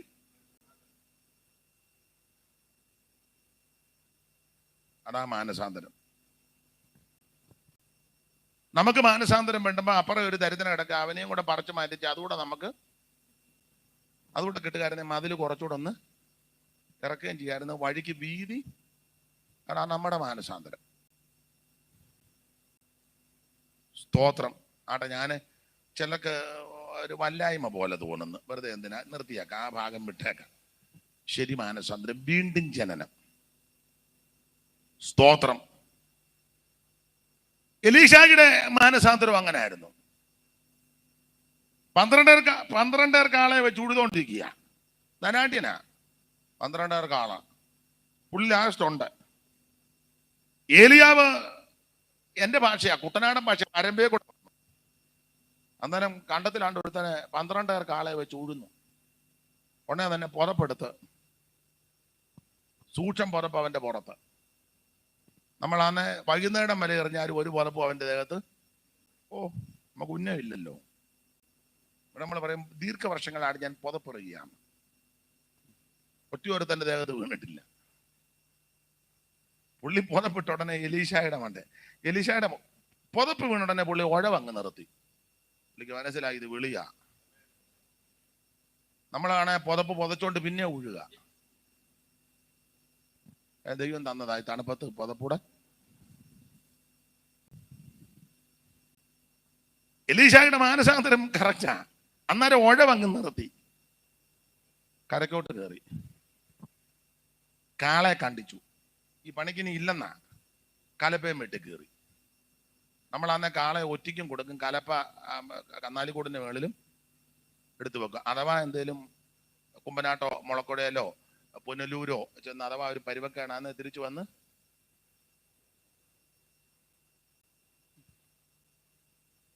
മനസ്സിലാകാഴിയാന്നോ ഒത്തോണ്ട് തന്നെ ആകുകയാന്നോ. അന്നേരം പുള്ളി ഉഴവ് നിർത്തി കരക്കോട്ട് കയറി, കലപ്പ കെട്ടി കയറി, കാളെ മുറുക്കി. പിന്നെ എലിയാവിനോട് പറഞ്ഞു, പിന്നെ ഒരു ഉപകാരം, അച്ഛനോടും അമ്മയോടും ഒന്ന് പറഞ്ഞേച്ച്. അത് ന്യായമായ കാര്യമാ, പ്രായമുള്ളവരോട് പറയണ്ടായോ.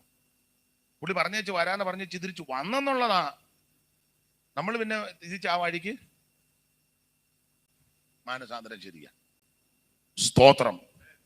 ഇനി നമ്മുടെ വിഷയത്തിൽ വരാം. വീണ്ടും ജനനം.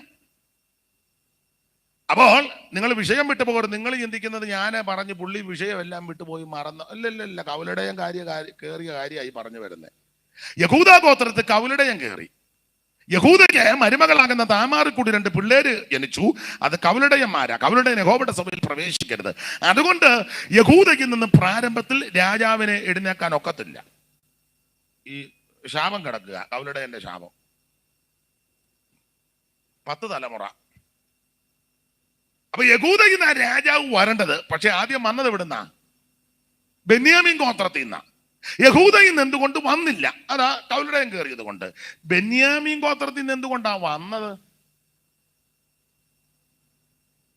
ബെന്യാമീൻ ഗോത്രത്തിൽ നിന്ന് ഈ രാജാവ് വരാൻ കാരണം ഓടിച്ചു പറയാം, സമയത്തെ ഭയപ്പെടുന്നത്. വല്യമ്മച്ചിയുടെ പ്രാർത്ഥനയാ ബെന്യാമീൻ നിന്ന് രാജാവ് ആദ്യം വന്നത്. വല്യമ്മച്ചിയാകുന്ന റേച്ചല് ചരിത്രമൊന്നും വിസ്തരിക്കുന്നില്ല. അല്പം അഹങ്കാരമൊക്കെ ഉണ്ടായിരുന്നു, സൗന്ദര്യത്തിന്റെ ഒരു ചെറിയ അഹങ്കാരവും. ചേട്ടത്തിയുടെ കണ്ണ് അത്ര നല്ലതല്ല, ഇത് നല്ല കണ്ണും മൂക്കും ഒക്കെയാണ്. തന്നെയല്ല, ജേക്കബിന് ഇഷ്ടപ്പെട്ടത് റേച്ചലിനെയാണ്. അവരാ ജോഡി. മറ്റേത് പിന്നെ ഇങ്ങനെ ഒരല്പം അഹങ്കാരമൊക്കെ ഉണ്ട്. അല്പമല്ല, റാഗേല് മരുക്കമില്ലാത്ത പശുക്കിടാവെന്ന. മരുക്കമൊന്നുമില്ല, അഹങ്കാരിയായിരുന്നു. സൗന്ദര്യം ഉണ്ട്, അതിന്റെ ഒരു ഹുങ്കും അഹങ്കാരം ഉണ്ടായിരുന്നു. അതിനൊരു തെളിവ് ഒരിക്കൽ യാക്കോബിനോട് പറഞ്ഞു, നീ എനിക്ക് പിള്ളേരെ തന്നില്ല, ഞാൻ ആത്മഹത്യ ചെയ്യുമെന്ന്. ആത്മഹത്യയുടെ ഭീഷണി സ്വരമൊക്കെ അങ്ങനെയുള്ള ചില സ്ത്രീകളുണ്ട്, ഞാൻ ഇപ്പൊ കാണിച്ചു തരുമെന്ന്. അകത്തോട്ട് കയറി കഥക് വലിച്ചടച്ച് കുറ്റിയിട്ട് അനക്കവുമില്ല. അവൻ ഇങ്ങനെ പമ്മിയിരിക്കുക, അനക്കവും.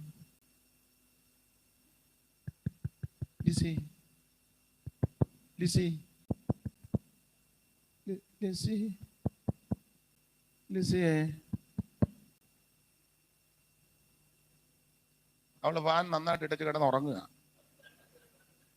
അവൻ വെപ്പറാളപ്പെട്ടിരിക്കുക. ലിസി. രാത്രി ആരെങ്കിലും വിളിച്ച് പറയാൻ പറ്റുമോ? ഇല്ല. അപ്പനെ അമ്മയും വിളിച്ച് പറയാൻ പറ്റുമോ? ഇല്ല. സഹോദരങ്ങളെ വിളിച്ച് പറയാൻ പറ്റുമോ? ഒക്കത്തില്ല. എന്നാ പാസ്വേഡ് പറയാൻ പറ്റുമോ? ആരോടും പറയാനൊക്കത്തില്ല. ചിലപ്പോ ഇരുന്ന് നേരം വെളുപ്പിക്കുക. ആള് ഊമായിട്ട് കിടന്ന് നല്ല പൂണന്റെ തീറ്റിൽ നിന്ന് കയറി കിടക്കുക.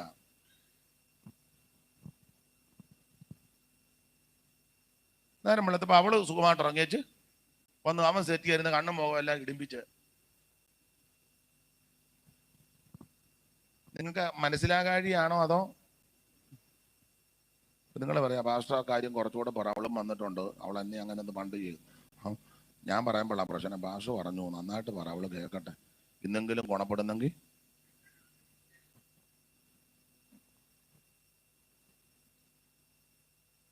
തിരിച്ചങ്ങോട്ട് വാങ്ങരുത്. ഇവള് ഭർത്താവിനെ ഭീഷണിപ്പെടുത്തി. തന്നില്ല ഞാൻ. അക്കോ പറഞ്ഞു അയ്യോ എന്തോ വർത്താനാ പറഞ്ഞത്, ഞാൻ ദൈവത്തിന്റെ പക്ഷത്താണോ? നീ ദൈവസന്നിധി പ്രാർത്ഥിക്കുക, നമുക്ക് പ്രാർത്ഥിക്കാം, ദൈവം ആ മക്കളെ തരുന്നേ. അപ്പൊ ഇങ്ങനെയുള്ള ഈ സ്വഭാവ ദൂഷ്യങ്ങളുണ്ട്. സൗന്ദര്യമൊക്കെ ഉണ്ട്, പക്ഷെ ഇങ്ങനെയുള്ള അപ്പന്റെ വീട് വിട്ടപ്പം വിഗ്രഹം അടിച്ചു മാറ്റി. അമ്മാമ്മ കൊച്ചുണ്ണിയുടെ പെങ്ങളായിട്ട് വരും. പിന്നെ എന്ത് കലാപരമായിട്ട് അടിച്ചു മാറ്റി ഒട്ടോ കോപ്പിനകത്തിട്ട് അത് കൊണ്ടുവന്നു. സ്തോത്രം. അപ്പം വന്ന് പരിശോധിച്ചു പറഞ്ഞു ഞങ്ങൾ ഉപവാസ പ്രാർത്ഥനയാ, എഴുന്നേക്കത്തില്ല. ഞങ്ങള് ഇവിടുത്തെ പ്രാർത്ഥന എന്ന് പറഞ്ഞാൽ പാ വിരിച്ചാൽ ആശീർവാദം കഴിയാതെ പാ മടക്കുകയല്ല, അവൾ അവിടെ തന്നെ അങ്ങ് ഇരിക്കുക. അപ്പം അപ്പന് ഓർത്ത് ആട്ടെ ഇവള് വീട്ടിൽ വെച്ചോ ഉപവസിച്ച് പ്രാർത്ഥിക്കല്, വെടുപ്പിളയിൽ വന്ന് അപ്പനും വലിയ സന്തോഷം. അപ്പൊ ചെന്ന് അമ്മയോട് പറഞ്ഞു അവള് പഴയതുപോലല്ല, ഫാസ്റ്റിംഗ് പ്രയറാണ്. എന്തെല്ലാം സൂത്രവിദ്യകളാ. പക്ഷേ എബ്രാത്തിലെത്താൻ അല്പ ദൂരം കൊള്ളപ്പോൾ ഇവള് പ്രസവിക്കാൻ പോവുക. റാഹേല് അപ്പനെ കളിപ്പിച്ചു, ഭർത്താവിനെ ഭീഷണിപ്പെടുത്തി. ചേട്ടത്തിയോട് കൊമ്പായിരുന്നു, ലേയായോടെ. ഇടയ്ക്ക് പറഞ്ഞ ഞാൻ എൻ്റെ സഹോദരിയോട് നല്ല പോർ പൊരുതിയത്, ഭയങ്കര പോരാ. ഞാൻ എൻ്റെ സഹോദരിയോട് നന്നായിട്ട് പോര് പിടിക്കും. ആരാ? ഒന്നും അറിയാൻ മേല. എന്നാ പാസ്റ്റേ പോര്? അമ്മായിമ്മയും മരുമകളും നന്നായിട്ട് പോര്.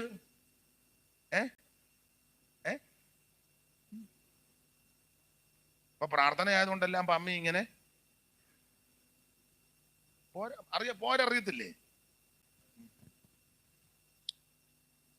നല്ലതുപോലെ പോരെടുക്കാൻ അറിയാം. ഞാൻ എൻ്റെ സഹോദരിയോട് നല്ല പോർ പൊരുതി ജയിച്ചെന്ന്. അപ്പൊ നന്നായിട്ട് പോരെടുക്കാൻ അറിയാം. ചേട്ടത്തിയോട് ഗുസ്തി, അഹങ്കാരമുണ്ട്, കലാപരമായിട്ട് അടിച്ചു മാറ്റാൻ അറിയാം. ഇടയ്ക്കിടയ്ക്ക് ഭർത്താവിന് ഭീഷണിയുടെ മെസ്സേജ്, ഒരു കയറിങ്ങനെ കുരുങ്ങി കിടക്കുന്നതും പുള്ളിക്ക് മെസ്സേജ് വിടുക.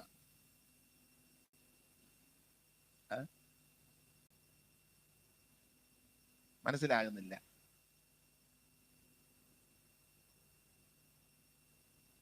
സ്തോത്രം.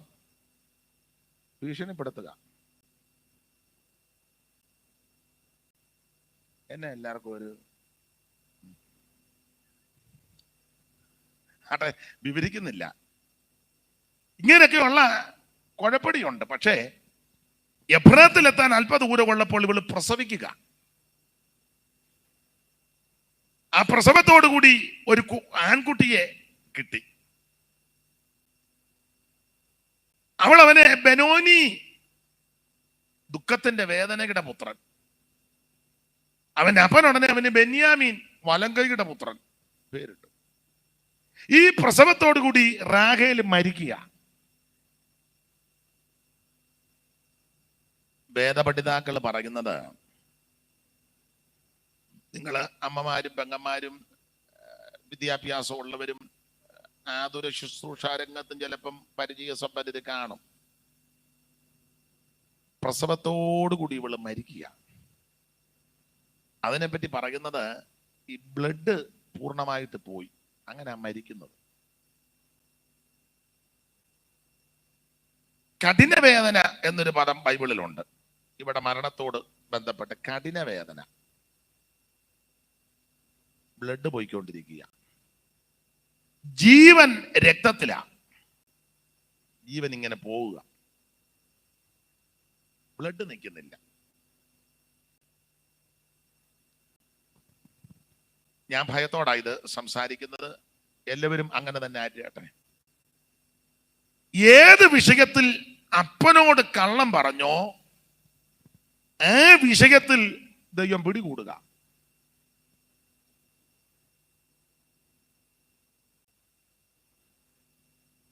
ജീവൻ പോയിക്കൊണ്ടിരിക്കുക.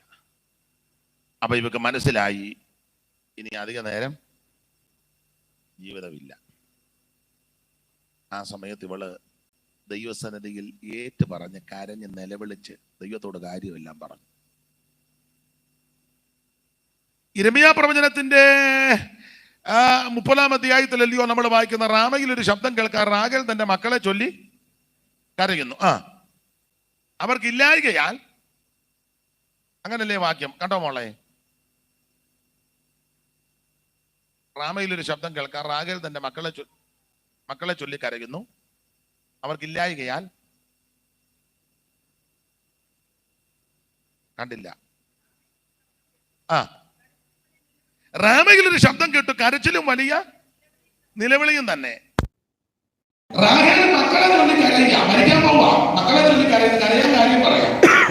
യോസേഫിന് 9 വയസ്സ്, ഇപ്പം ചോരക്കുഞ്ഞ് ബെന്യാമീൻ, ഇവർക്ക് അവകാശമൊന്നുമില്ല.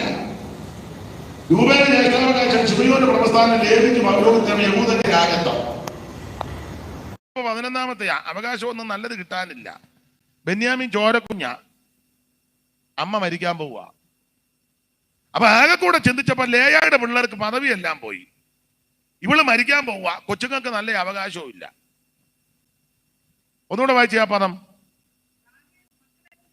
റാഹേല് മക്കളെ ചൊല്ലിക്കരയുക, യോസേഫും ബെന്യാമീനും ചൊല്ലിക്കരഞ്ഞു, മരിക്കാൻ പോവുക, കരഞ്ഞു. ഇവർ ഇല്ലായ്ക്ക് എന്ന് പറഞ്ഞ അവർക്ക് നല്ലതൊന്നും ഇല്ലെന്ന്,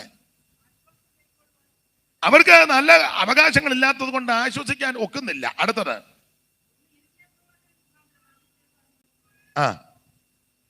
അതേതാ? പുതിയ നിയമത്തിലെയാണോ വായിക്കുന്നത്?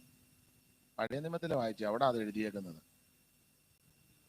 31:15 വായിച്ചേ. റാമയിൽ ഒരു ശബ്ദം കേൾക്കുന്ന, റാഗേൽ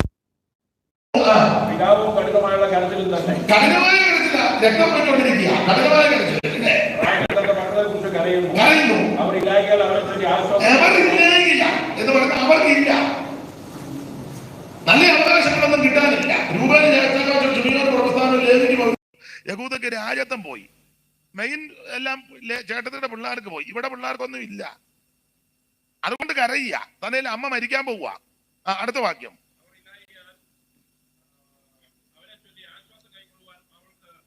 അപ്പൊ ദൈവം എന്നാ പറഞ്ഞേ? യഹോവയുടനെ ഇപ്രകാരം അരുളി ചെയ്തു, കരയാതെ സമാധാനപ്പെട്ട് കരയാതെ. നീ ഏതായാലും സമ്മതിച്ചല്ലോ, കാര്യമൊക്കെ തുറന്നു പറഞ്ഞല്ലോ. ഈ സമയത്ത് ഇവള് തന്റെ കുറവുകളും കുറ്റങ്ങളെല്ലാം ഏറ്റു പറഞ്ഞു. കർത്താവെ, അഹങ്കാരമുണ്ട്, ഭീഷണിപ്പെടുത്തിയിട്ടുണ്ട്, അടിച്ചു മാറ്റിയിട്ടുണ്ട്, നെകളമുണ്ട്, ചേട്ടത്തിയോട് കൊമ്പ് കൊടുത്തു, നന്നായിട്ട് പോരാടിയതാ, അതെല്ലാം എന്നോട് ക്ഷമിക്കണം. എന്റെ കുറവുകളാ, എന്റെ പാപങ്ങളെല്ലാം ക്ഷമിക്കണം, എന്നെ കൈക്കൊള്ളണം, എന്റെ കുഞ്ഞുങ്ങൾക്ക് ദോഷമൊന്നും വരുത്തരുത്. അപ്പൊ തമ്പുരാൻ പറഞ്ഞു, കരയാതെ നിന്റെ കണ്ണുനീര് അടക്കിക്കൊള്ളുക, ഒരു പ്രതിഫലം ഉണ്ടാകുമെന്ന് പറഞ്ഞു. സ്തോത്രം. നീ ഇപ്പൊ ഏറ്റു പറഞ്ഞല്ലോ, അനുദപിച്ചല്ലോ, ജീവിതത്തിന്റെ പോരായ്മകളൊക്കെ സമ്മതിച്ചല്ലോ, മരിക്കുന്ന സമയത്തെങ്കിലും സമ്മതിച്ചല്ലോ. അഹങ്കാരമുണ്ട്, തന്നിഷ്ടമുണ്ട്, ഹുങ്കുണ്ടായിരുന്നു, ഭർത്താവിനെ ഭീഷണിപ്പെടുത്തി, ചേട്ടത്തിയോട് കുസ്തിയെടുത്തു, സൗന്ദര്യത്തിന്റെ ഒരു തണ്ടുമൊക്കെ ഉണ്ടായിരുന്നതൊക്കെ നീ ഇപ്പൊ സമ്മതിച്ചല്ലോ. കുറ്റങ്ങളൊക്കെ സമ്മതിച്ചു. അതുകൊണ്ട് കരയാതെ കണ്ണീരടക്ക്, നിന്റെ പ്രവർത്തിക്ക് ഒരു പ്രതിഫലമുണ്ട്. സ്തോത്രം. അങ്ങനെ റാഹേൽ അവിടെ വെച്ച് മരിച്ചു, വഴിയരികെ അടക്കി. ഈ പ്രാർത്ഥന സ്വർഗം കേട്ടു. അതുകൊണ്ടാ ഇസ്രായേലിൽ ഒരു രാജാവിനെ അന്വേഷിച്ചപ്പോൾ ആദ്യം ബെന്യാമീൻ ഗോത്രത്തിൽ നിന്ന് ഒരുത്തനെ കൊണ്ടുവന്നു. ഈ വല്യമ്മച്ചിയുടെ പ്രാർത്ഥന ഇവിടെ കിടക്കുക. ഒരു കാര്യം മാതാപിതാക്കളോടും വിശേഷിച്ച് അമ്മമാരോട് പറയാ, നീ അനുദപിച്ചും പ്രാർത്ഥിച്ചും അവൻ നിലവിളിച്ചും യഥാസ്ഥാനപ്പെട്ടും ദൈവസന്നിധി കരഞ്ഞ് പ്രാർത്ഥിച്ചാൽ നിന്റെ സന്തതിക്ക് ദോഷം വരികയില്ല, നിന്റെ സന്തതിക്ക് ഒരു കുഴപ്പവും വരികയില്ല. ലഭിക്കുന്ന സമയം ജീവിതത്തിന്റെ കുറവുകൾ പോരായ്മകൾ ഏറ്റുപറഞ്ഞ് ഉപേക്ഷിച്ച് ദൈവസന്നിധി നമ്മെ ഒന്നുകൂടെ താഴ്ത്തി, കർത്താവെ തെറ്റുകളുണ്ട്, കുറവുകളുണ്ട്, പോരായ്മയുണ്ട്, മോക്ഷത്വമുണ്ട്, അപാകതയുണ്ട്, ക്ഷമിക്കണം, പൊറുക്കണം, ഇനി മേലിൽ ആവർത്തിക്കത്തില്ല, കൈക്കൊള്ളണം, തള്ളിക്കളയരുത്, കുഞ്ഞുങ്ങൾക്ക് ദോഷമൊന്നും വരരുതെന്ന് ആത്മാർത്ഥമായിട്ട് ഇന്ന് രാത്രി ആര് പ്രാർത്ഥിക്കും അവരോട് വചനത്തിൽ കൂടെ ദൂത് പറയുക. നിന്റെ സന്തതിക്ക് ഒരു ദോഷവും വരികയില്ല, നിന്റെ സന്തതി അനപ്പതിക്കാൻ അനുവദിക്കത്തില്ല. തക്ക സമയം വരുമ്പോൾ നിന്റെ സന്തതിയെ ഉയർത്തുന്ന ഒരു ദൈവമുണ്ട്. Praise the Lord, praise the Lord. അതുകൊണ്ട് ഒരു രാജാവിനെ വേണമെന്ന് ഇവർ ശഠിച്ചപ്പോൾ ബെന്യാമീൻ ഗോത്രത്തിൽ കീശിന്റെ മകനാകുന്ന അവൻ ശൗലിനെ ദൈവം രാജാവായിട്ട് അഭിഷേകം ചെയ്തു. കഴുതകളെ കാണാതെ പോയി. ഒടുവിൽ ശൗമേലിന്റെ പിടിയിൽ ചെന്ന് പെട്ടു. പിറ്റേന്ന് അവിടെ നിന്ന് പോകാൻ നേരത്ത് ശൗമേൽ പറഞ്ഞു, ഭൃത്യനോട് മുമ്പേ പോകാൻ പറ, നീ അവിടെ നിൽക്കുക, എനിക്ക് നിന്നോട് ദൈവത്തിന്റെ അരുളപ്പാട് പറയാനുണ്ട്. അപ്പോൾ ശൗമേൽ തൈലപാത്രത്തിൽ തൈലം കൊണ്ട് അവൻ ശൗലിന്റെ ശിരസിൽ അഭിഷേകം ചെയ്തിട്ട് പറഞ്ഞു, അവൻ ദൈവം നിന്നെ ഇസ്രായേലിന്റെ പ്രഭുവാക്കി തീർത്തിരിക്കുന്നു. ഇന്ന് നീ എന്നെ പിരിഞ്ഞ് സെൽസകിൽ റാഹേലിന്റെ കല്ലറക്കരികെ ചെല്ലുമ്പോൾ രണ്ടാളെ കാണും. അവിടെയും പറഞ്ഞു കൊടുക്കുക, നീ റാഹേലിന്റെ കല്ലറക്കരികെ കൂടാ പോകുന്നത്, സൂക്ഷിച്ചോണം. പറയാം നിന്റെ വല്യമ്മച്ചി ഇച്ചിരി അഹങ്കാരവും താന്നിഷ്ടവും കുങ്കും ഇച്ചിരി സൗന്ദര്യത്തിന്റെ മുഷ്കും ഇച്ചിരി ശ്രേഷ്ഠതയും കൊമ്പ് കോർത്തതും പോരാടിയതാ. അവസാനം അപ്പന്റെ വിഗ്രഹവും അടിച്ചു മാറ്റി. അപ്പം നൂടുപാട് പരിശോധിച്ചിട്ട് അംഗീകരിച്ചില്ല, ഏറ്റു പറഞ്ഞില്ല, ഉപേക്ഷിച്ചില്ല. ഒടുവിൽ സംഭവിച്ചത് മക്മേലെ പോകാനൊത്തില്ല, വഴി വെച്ച് തീർന്നു, വഴിയരികെ അടക്കി.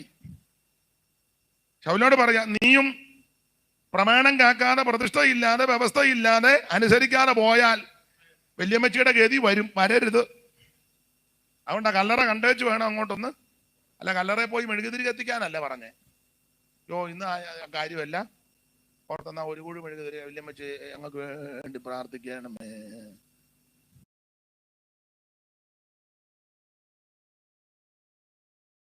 എന്റെ വല്യമ്മ പ്രമാണത്തിൽ നിൽക്കാതെ അനുദപിക്കാതെ ഈ കാര്യങ്ങളെല്ലാം ചെയ്തത് കൊണ്ട് അവൾക്ക് മക്പേലായിൽ അടക്കം കിട്ടിയില്ല.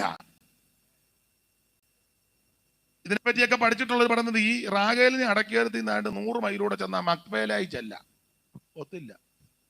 പക്ഷെ 1000 മൈലോളം അപ്പുറം കിടന്ന യാക്കോബിനെ അവിടെ കൊണ്ടടക്കി. യാക്കോബ് മിസ്രയീമിൽ വെച്ചാ മരിച്ചത്. മക്കളെല്ലാരും ഉണ്ടായിരുന്നു മരിക്കുന്ന സമയത്ത്. പിള്ളേരാരും കാലെടുത്ത് വെക്കല്ല, പുള്ളി തന്നെ കാലെടുത്ത് വെക്കുകയായിരുന്നു. തന്നെത്താൻ കൊച്ചുങ്ങളോട് പറയേണ്ടതെല്ലാം പറഞ്ഞേച്ചു വാചാത്തത്, അല്ലാതെ അപ്പം തീർന്ന് അങ്ങനല്ല. അപ്പച്ചൻ മരിക്കാൻ തീർത്ത് എന്തേലും പറഞ്ഞു ഏതാണ്ട് പറയാൻ അങ്ങനൊന്നും അല്ല. കൊച്ചുങ്ങളോട് പറയേണ്ടതെല്ലാം പറഞ്ഞ് ആജ്ഞാപിച്ച് തീർന്ന ശേഷം കാലെടുത്ത് ആ യാക്കോബിന്റെ മക്കളെല്ലാം കൂടെ ചേർന്ന് തൈലലേപനമൊക്കെ നടത്തി. മിസ്രയീമിലെ കോവിൽ അധികാരികൾ വരെ വന്നു. ആ ഡെഡ് ബോഡിയും വഹിച്ചു വിലാപയാത്ര അങ്ങ് മക്വേലായി കൊണ്ടുപോയി. ഏതാണ്ട് 1000ഓളം മൈൽ ദൂരം കൊണ്ടടക്കി. പക്ഷെ 100 മൈലിനിപ്പുറം വന്നവർക്ക് ചെല്ലാനൊത്തില്ല. അതുകൊണ്ടാണ് ശൗലിനോട് പറഞ്ഞത്, നീ ഇത് അഭിഷേകമൊക്കെ പ്രാപിച്ച് രാജാവായി തൈലമൊക്കെ നിന്നെ പ്രഭുവാക്കിയിരിക്കുക. നിന്റെ വല്യമ്മച്ചിയുടെ പ്രാർത്ഥനയുണ്ട്, പക്ഷെ വല്യമ്മച്ചിയുടെ കല്ലറയും കൂടെ കണ്ടേച്ച് അങ്ങോട്ട് ഇനി ഓടിച്ചങ്ങ് മുമ്പോട്ട് പോകാം. ഞാൻ ഇങ്ങനെ പറഞ്ഞ വേറെ രീതിയിലൊക്കെ അങ്ങ് പറഞ്ഞ് നിങ്ങൾ ചിലര് വചനം ആസ്വദിക്കുന്നവരുള്ളത് കൊണ്ട് എനിക്ക് സന്തോഷവുമാണ്. അപ്പൊ ഈ ശൗല് ബെന്യാമീൻ ഗോത്രത്തിൽ കീശിന്റെ മകൻ ശൗലിന്റെ മകനാ യോനാഥാന്റെ മകനാ മെബീബോശത്ത്. ആ മെബീബോശത്തിനോട് 9:7 ദാവീദ് രാജാവ് പറയാ, ഭയപ്പെടേണ്ട, നിന്റെ അപ്പനാകുന്ന യോനാഥാന്റെ നിമിത്തം ഞാൻ നിന്നോട് ദയ കാണിച്ചു, നിന്റെ വല്യപ്പനാകുന്ന ശൗലിന്റെ നിലവല്ല ഞാൻ നിനക്ക് മടക്കിത്തരും. നീയോ നിത്യം എന്റെ മേശയിൽ നിന്ന് ഭക്ഷണം കഴിച്ചോണം. അപ്പൊ ഈ ദാവീദ് മെബീബോശത്തിനോടാ പറയുന്നത്. മെബീബോശത്ത് ആരാ? യോനാഥാന്റെ മകൻ. അതല്ല അങ്ങനെ പറയാൻ കാര്യം, ഈ യോനാഥാനും ദാവീദുമായിട്ട് ഒരു ഉടമ്പടി നടത്തിയായിരുന്നു. ആ 9:1 വായിച്ചേ. 9:1. അനന്തരം ദാവീദ്, ഞാൻ യോനാഥാന്റെ നിമിത്തം, മൈക്ക് കൂടെ വായിക്കും മോളെ, മൈക്ക് കൂടെ വായിക്കും. മൈക്ക് എന്ത് ചെയ്യേ? ഇല്ലല്ലേ? എന്നാ വേണ്ട. ഞാൻ യോനാഥാന്റെ നിമിത്തം ദയ കാണിക്കേണ്ടതിന് ശൗലിന്റെ കുടുംബത്തിൽ ആരെങ്കിലും ശേഷിച്ചിരിക്കുന്നു. അപ്പൊ ഈ യോനാഥാനും ദാവീദുമായിട്ട് ഉടമ്പടി നടത്തി. ഈ യോനാഥാനും ദാവീദിനും ഉറ്റ മിത്രങ്ങളാ, വലിയ സ്നേഹിതരാ യോനാഥാനും ദാവീദും. ഈ സ്നേഹം അടുപ്പം വരാൻ കാര്യം എന്റെ ഭാഷ പറഞ്ഞ ഒരു ശുശ്രൂഷയാ വിഷയം, ഒറ്റ ശുശ്രൂഷ. മല്ലനാകുന്ന ഗോലിയാത്ത് 40 ദിവസം വെല്ലുവിളിച്ചിട്ട് ഇസ്രയേലിൽ ഒറ്റ ഒരുത്തം കയറി ഏറ്റില്ല. അന്നേരം ഒരു പയ്യൻ ഒരു കവണ ഒരു കല്ലും 5 കല്ലും ഒരു കവണ ഒരു വടിയും വന്നേച്ച് അവൻ ആ ഒരു കല്ലെടുത്ത് കവണയെ വെച്ച് ഒറ്റ ഏറ് കൊടുത്തു. സൂക്ഷം അവന്റെ തിരുനെറ്റി കവണ് വീണു. 40 ദിവസമായിട്ട് കിടന്നും പിന്നെ ഫയർ കോൺഫറൻസ്, ആ ഫയർ മീറ്റിംഗ്, ആ തീമഴയാണ്, അഗ്നിമഴയാണ്, അപ്പിടിയാ ഇപ്പിടിയാ ടച്ച് എന്നൊക്കെ പറഞ്ഞ് ഇവിടെ ചുമ്മാ കിടന്ന് ബഹളം ഉണ്ടാക്കുക. റൈറ്റ് നൗ എന്നൊക്കെ പറഞ്ഞ് ചുമ്മാ പടല് വെട്ടിക്കുന്നല്ലാതെ ഒരു കാര്യവും നടക്കുന്നില്ല.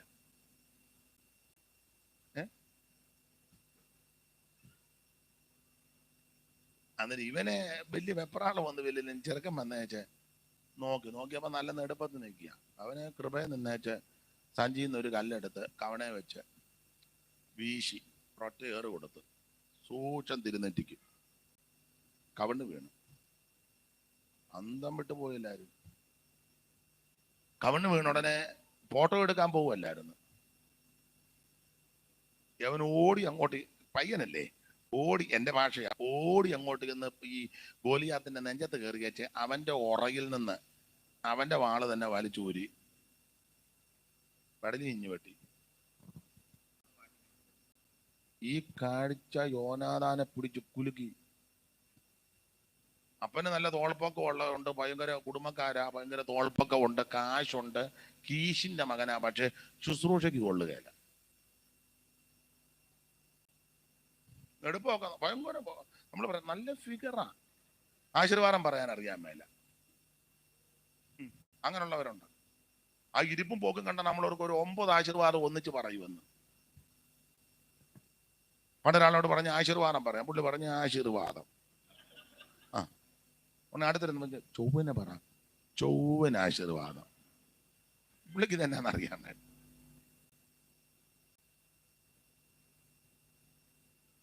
അപ്പോൾ യോനാഥാൻ ഈ വിഷയം പുള്ളിയെ പിടിച്ച് കുലുക്കി. എടാ കൊള്ളാമല്ലോ പയ്യനെ, ചെറുപ്പക്കാരൻ കൊള്ളാം. അതുകൊണ്ട് യോനാഥാൻ ചെന്ന് ഇവരുമായിട്ടങ്ങ് ചങ്ങാത്തില. വായിച്ചേ 18:1, ശൗമേലിന്റെ 1-ാം പുസ്തകം 18:1. അവൻ ശൗലിനോട് സംസാരിച്ച് തീർന്നപ്പോൾ യോനാഥാന്റെ മനസ്സ് പറ്റിച്ചേർന്നു. കാരണം 17-ാം അധ്യായത്തിലാണ് ഗോലിയാത്തിനെ താഴെ ഇടുന്നത്, എറിഞ്ഞ് താഴെ ഇടുന്നത്, അവന്റെ തലയെല്ലാം വെട്ടുന്നത്, അവന്റെ ഉറയുന്ന, അവന്റെ വാളൂരി, അവന്റെ തല. എന്താ ഇതിന്റെ ആത്മീയത്വം? ഇതാണ് കാൽവറിയിൽ നടന്നത്. മരണത്തിന്റെ അധികാരിയാകുന്ന പിശാച് ഉൽപ്പത്തി 3 മുതൽ മരണം വിതച്ചോണ്ടിരിക്കുക. മരണം ശാപത്താലാന്നല്ലോ ഇത് സംഭവിച്ചത്. വഞ്ചകനാകുന്ന പിശാചിന്റെ പ്രേരണയാൽ പാപം ചെയ്ത് അന്ന് മുതലാന്നല്ലോ മരണം സകല മനുഷ്യരിലും പരന്നിരിക്കുക. ഇതിങ്ങനെ മരണം വിതച്ചോണ്ടിരിക്കുക. അവൻ മരണത്തിന്റെ അധികാരിയായിട്ട് ഇങ്ങനെ അങ്ങ് നിൽക്കുക, മരണം വിതയ്ക്കുക. ആ മരണത്തിന്റെ അധികാരിയാകുന്ന ഗോലിയാത്ത് ഇങ്ങനെ നിൽക്കുക, കൊല്ലും കൊല്ലും കൊല്ലും. അങ്ങനെ ഇരുന്നപ്പോൾ അവൻ സ്തോത്രം ദാവീദ് എന്ന് അവന്റെ ഉറകിൽ നിന്ന് അവന്റെ വാളെടുത്ത് അവന്റെ പടല് കണ്ടിച്ചത്. ഇതാണ് കാൽവറിയിൽ നടന്നത്. മരണത്തെ എന്റെ അധികാരിയാകുന്ന പിശാചിനെ യേശു ക്രിസ്തു മരണത്താൽ തന്നെ ജയിച്ചു. ആ വാളൂരിയെ വെട്ടി സ്തോത്രം അവന്റെ ആയുധവർഗം വെപ്പിച്ച് ജയോത്സവം കൊണ്ടാടിയിരിക്കുക. മരണാധികാരിയായിരുന്ന ഘോരനാംബിജാതിനെ മരണത്തിനാലെ നീക്കി മൃത്യുഭീതി തീർത്തനാഥനെ മരണത്തിനാലെ നീക്കി മൃത്യുഭീതി. അപ്പൊ ശ്രദ്ധിക്കുക, ഇതാണ് കാൽവറിയിൽ നടന്നത്. യേശു അതിന്റെ മേൽ ജയമെടുത്തു. ഇതൊരു നിഴലാണ്. ദാവീദ് ഈ കാര്യം നടത്തിയപ്പം യോനാഥാന്റെ ഹൃദയം അങ്ങ് പറ്റിച്ചു വരുന്നു. സ്വന്തം പ്രാണനെ പോലെ സ്നേഹിച്ചു. ഇവര് വലിയ ചങ്ങാത്തമായി. ചങ്ങാത്തമൊക്കെ ആയെങ്കിലും അപ്പനങ്ങ് അസൂയയായി ശൗലിനെ. എന്നാ എന്നെ കൊണ്ടൊക്കാത്തത് ഒരുത്തൻ ചെയ്തതിൽ സന്തോഷിക്കുകയല്ലേ ചെയ്യണ്ടേ? അല്ലേ? നമ്മളെ കൊണ്ടാക്കാത്തൊരു കാര്യം വരാം. ഇപ്പൊ ഞാൻ പ്രാർത്ഥിച്ച് രോഗി സൗഖ്യമായില്ല, ഇദ്ദേഹം പ്രാർത്ഥിച്ച് ഞാനിവിടെ സന്തോഷിച്ച് ദൈവത്തെ മഹത്വപ്പെടുത്തണ്ടേ? പിന്നെ ഞാനെന്ന് പറയാം സേവയുണ്ടെന്നാ തോന്നുന്നത്. സേവ അതാണോ എന്റെ മര്യാദ? ആണോ? എനിക്ക് മനസ്സിലാകുന്നില്ല. ഞങ്ങളുടെ നാട്ടിൽ ഒരു പഴഞ്ചൊല്ലുണ്ട്, അവിടെ ആര് കുത്തിയാലും അരി വെളുക്കട്ടെ, അരി വെളുക്കട്ടെ. സ്തോത്രം. ഞാൻ പ്രസംഗിക്കുമ്പോ ആരും സ്തോത്രം പറയുന്നില്ല, വേറൊരാൾ പ്രസംഗിക്കുമ്പോ സ്തോത്രം പറയുമ്പോ ഞാനിവിടെ ചേർന്ന് പറയല്ലേ എന്റെ മര്യാദ? എന്നാ നമ്മൾ മുരടുക്കാം.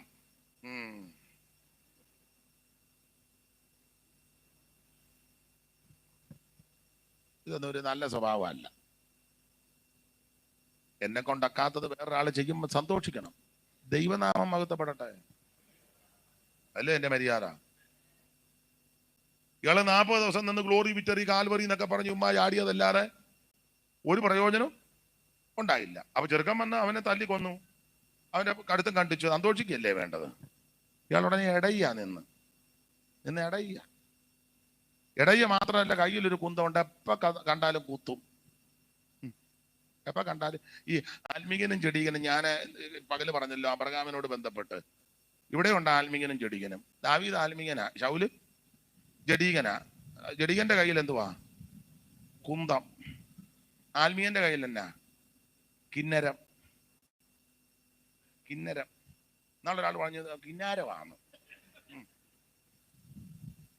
കിന്നാരമൊന്നുമല്ല, ദാവീദിന്റെ കിന്നാരമൊന്നുമല്ല, കിന്നരമാണ്. സ്തോത്രം. ജഡീകന്റെ ഈ കുന്തം, ആത്മീകന്റെ കയ്യിൽ കിന്നരം. ജഡീകൻ ഇതുകൊണ്ട് കുത്തുക, എപ്പോഴും കുത്തിയതെല്ലാം ഭിത്തിയ. ദാവീദ് അന്നൊരു കിന്നരം വായിക്കുമ്പം ഇയാളുടെ ദുരാത്മാവിന് അല്പം. സ്തോത്രം. എപ്പോ ദാവീദിനെ കണ്ടാൽ ഇയാൾ കുത്തും. ഒത്തിരി കുത്തിയതെല്ലാം ഭിത്തിയില്ല. ദാവീദ് അങ്ങ് ഒഴിഞ്ഞു മാറി. നമ്മൾ ഈ ചിലർ അങ്ങ് ഒഴിഞ്ഞു മാറിയേക്കണം. ചുണകന്റെ കുത്തട, ഞാൻ ആരാന്നറിയാമോ? ഒഴിഞ്ഞങ്ങ് പൊക്കോണം, ഒഴിഞ്ഞങ്ങ് പോണം. ഈ വേദപുസ്തകത്തിൽ ഇങ്ങനൊരു പ്രയോഗമുണ്ട്, ശാന്തന്മാർക്ക് മാത്രമല്ല മൂർഖന്മാർക്കും. അപ്പൊ ഈ സഭയ്ക്കകത്ത് മൂർഖനുണ്ട്, ഇവിടെ ഉണ്ട്. ചുമ്മാ ഇങ്ങനെ ഇരിക്കുമ്പോഴൊന്നും മൂർഖനരാ ചേരയാന്നറിയല്ല, വിഷയത്തോട് ബന്ധപ്പെടുമ്പോഴാ അവനെ അവന്റെ പെമ്പളെയും പിള്ളേരെയും സംബന്ധിച്ച വിഷയങ്ങൾ എന്തെങ്കിലും പ്രസംഗത്തിൽ വന്നാൽ അതുവരെ പമ്മി അവിടെ തറ കൂടിയിരിക്കുകയുള്ളൂ, ശല്യമൊന്നുമില്ല. പല ടൈപ്പുണ്ട്. നീർക്കോലിയുണ്ട് സഭയ്ക്കകത്ത്. കടിച്ചാച്ച ആകത്തില്ല, പക്ഷെ ഒരു ദിവസം അത്താഴം മുടങ്ങും. ഒരു യോഗമൊക്കെ അവൻ മുടക്കും, പിന്നെ ഒരു നേരത്തെ യോഗമൊക്കെ മുടക്കും. നീർക്കോലി.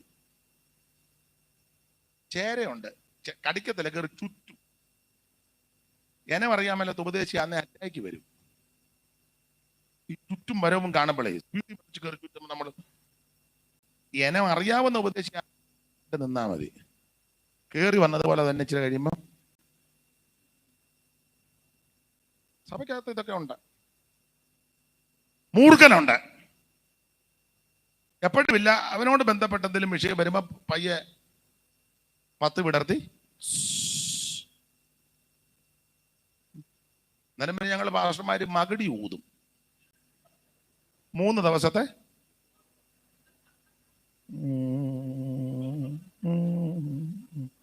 മകടി ഊതി ഇപ്പറ കൊട്ടയൊക്കെ വെക്കും പയ്യെ. അങ്ങനെയൊക്കെ ഉള്ള, അല്ലാതെ തല്ലുകൊല്ലാൻ പറ്റുമോ? അയ്യോ, മകടി ഊതുകല്ലാതെ വേറെ യാതൊരു മാർഗവും. അതിനാ എല്ലാ സഭയിലും ഉണ്ടല്ലോ മാസത്തിന്റെ 3 ദിവസം മകടി ഊതുന്നത്. പറയും നാളെ ഊതാൻ വരുന്നത് നന്നായിട്ട് ഊതുന്ന ഒരാളാണ്. അപ്പം പോരാ, നമുക്ക് മറ്റേ പുള്ളിയെ വിളിക്കാം, പുള്ളി ഇന്നാളൊരു വെമ്പാലേനെ ഊതി കയറ്റിയ ആളാ, പുള്ളിയെ നമുക്ക് വിളിക്കാം. സ്തോത്രം. പുള്ളിയുടെ ആദ്യത്തെ ഊത്തിന് തന്നെ കയറേണ്ടവനല്ല. പല ടൈപ്പാണ് സഭയ്ക്കകത്ത്.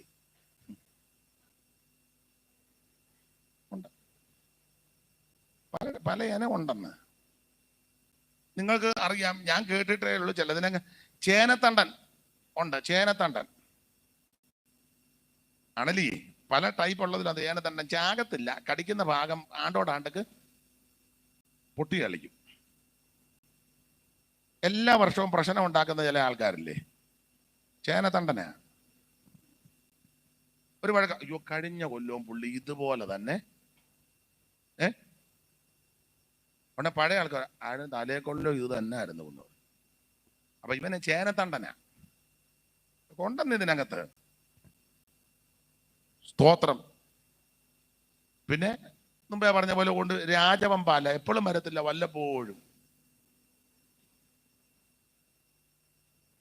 ആണ്ടവസാന പ്രാർത്ഥനയ്ക്ക് ഒന്ന് വന്ന് തല പൊക്കി. ഓവർസീർ വരുമ്പം ഒന്ന് അല്ല, സൂപ്രണ്ട് ഏജി ആണല്ലോ, സൂപ്രണ്ട് വരുമ്പോ ഒന്ന് പൊക്കി. വെമ്പാലയാ, വെമ്പാല. ഇപ്പൊ കാണുന്നില്ല, നിങ്ങൾ കണ്ടിട്ടുണ്ടായിരിക്കും. ഒരു പാമ്പുണ്ട്, അതിന്റെ പേര് എനിക്കറിയാവുന്ന പേരാ പറഞ്ഞത്. നിങ്ങൾ അങ്ങനെയാണോ പറഞ്ഞത്? വില്ലൂന്നി കേട്ടിട്ടുണ്ടോ? വില്ലൂന്നി നമ്മുടെ മേളിൽ കൂടെ പോവും. പാസ്റ്റർ സങ്കീർത്തനം വായിച്ച് ചെന്ന് കഴിയുമ്പോൾ പാസ്റ്റയും കടത്തി വെട്ടി വില്ലൂന്നി. അന്നേരം നമ്മൾ ചെയ്യേണ്ടത് ഒന്നും പറഞ്ഞ നമ്മൾ ഒതുങ്ങി കൊടുത്തേക്കണം. നേരെ ചെല്ലുമ്പം എവിടെയെങ്കിലും എടുത്ത നല്ല ചൂരവടിയായിട്ട്, ഇതൊക്കെ അതിന്റെ മാർഗം, അല്ലാതെ എന്നാ മാർഗമാണ്? ഉടക്കാനും ഒക്കെ അത് മകടി ഊതുക അല്ലാതെ, ഊതി ഒതുക്കുക എന്നല്ലാതെ വേറെ രക്ഷയൊന്നുമില്ല. സ്തോത്രം. എന്തായാലും ഒരു കാര്യം പറയാം, ഈ അപ്പനാകുന്ന ശൗല് നിരപരാധിയാകുന്ന ദാവീദിനെ കുന്തം കൊണ്ട് ചേർത്ത് കുത്താൻ പദ്ധതി കിട്ടുമ്പോഴല്ല, ശൗലിന്റെ മകനാകുന്ന യോനാഥാൻ ഒരു കാര്യം അറിയാം, ദാവീദ് നിരപരാധിയാ, എൻ്റെ അപ്പൻ ശരിയല്ല. അതുകൊണ്ടിരിക്കൽ ഗോതമ്പ് വയലിൽ വെച്ച് യോനാഥാൻ ദാവീദുമായിട്ട് ഒരു ഉടമ്പടി ചെയ്തു. 4 പ്രാവശ്യം ഉടമ്പടി ചെയ്തു. എടുത്ത് വായിപ്പിക്കുന്നില്ല. 4 പ്രാവശ്യം പറഞ്ഞു, എൻ്റെ അപ്പൻ ശരിയല്ല, നീ നിരപരാധിയാ. ഞാനിതെല്ലാം കണ്ടോണ്ടിരിക്കുകയല്ലേ, അപ്പം നിന്നെ കുത്താൻ വരുന്നത് നീ ഒഴിഞ്ഞു മാറുന്നതും ഇല്ല, ഞാൻ കണ്ടോണ്ടിരിക്കുക. എൻ്റെ അപ്പൻ ശരിയല്ല, പക്ഷെ എനിക്ക് സാഹചര്യം കൊണ്ടൊന്നും പറയാൻ ഒക്കത്തില്ല. പക്ഷെ ഒരു കാര്യം പറയാം, നീ നിരപരാധിയായതുകൊണ്ട് ദൈവം നിന്നെ ഉയർത്തും, ദൈവം നിന്നെ രാജാവാക്കും. എൻ്റെ അപ്പനും കുടുംബവും നശിച്ചു പോകാനാ സാധ്യത. അതിന് പല കാര്യമുണ്ട്. വെളിച്ചപ്പാടത്തിക്കാട്ടൊക്കെ പോകുന്നു, പ്രമാണം അനുഷ്ഠിക്കുന്നില്ല, വ്യവസ്ഥ നിൽക്കുന്നില്ല. നീ പരമാർത്ഥിയായതുകൊണ്ട് ദൈവം നിന്നെ ഉയർത്തും, ദൈവം നിന്നെ രാജാവാക്കും. അതുകൊണ്ട് എൻ്റെ ദാവീദേ, ദൈവം നിന്നെ രാജാവാക്കുമ്പോ എന്നെ മറക്കരുത്. വാക്യങ്ങൾ എടുപ്പിക്കുന്നില്ല, നേരം പോയത് കൊണ്ടാ. ഗോതമ്പ് വെയിൽ വെച്ച് ഉടമ്പടി ചെയ്തു. പക്ഷെ ഉടമ്പടി ചെയ്ത യോനാഥാനും ജീവിച്ചിരുന്നില്ല, യോനാഥാനും മരിച്ചു. ശൗലും മരിച്ചു. ശൗൽ എങ്ങനെയാ മരിച്ചേ?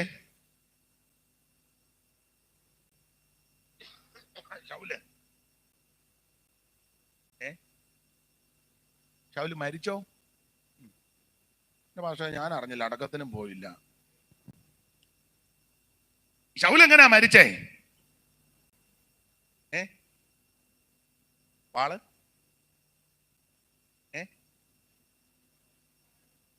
വാള് ഉറക്കെ പറ. വാളെ വീണ് അങ്ങനെ എഴുതിയിട്ടുണ്ടോ? ഉണ്ടോ? അല്ല, അങ്ങനെ എഴുതിയിട്ടുണ്ടോ?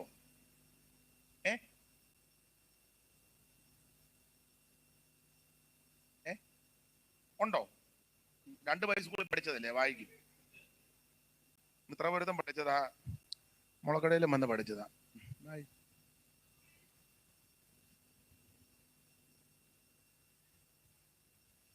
രണ്ടുപേരോടെ ഒത്തോണ്ടാന്നോ? നമുക്ക് ഇയാളെ ഇന്ന് ഒതുക്കണം. പുള്ളി 2 ദിവസമായിട്ട് കിടന്നങ്ങനെ കസറുക.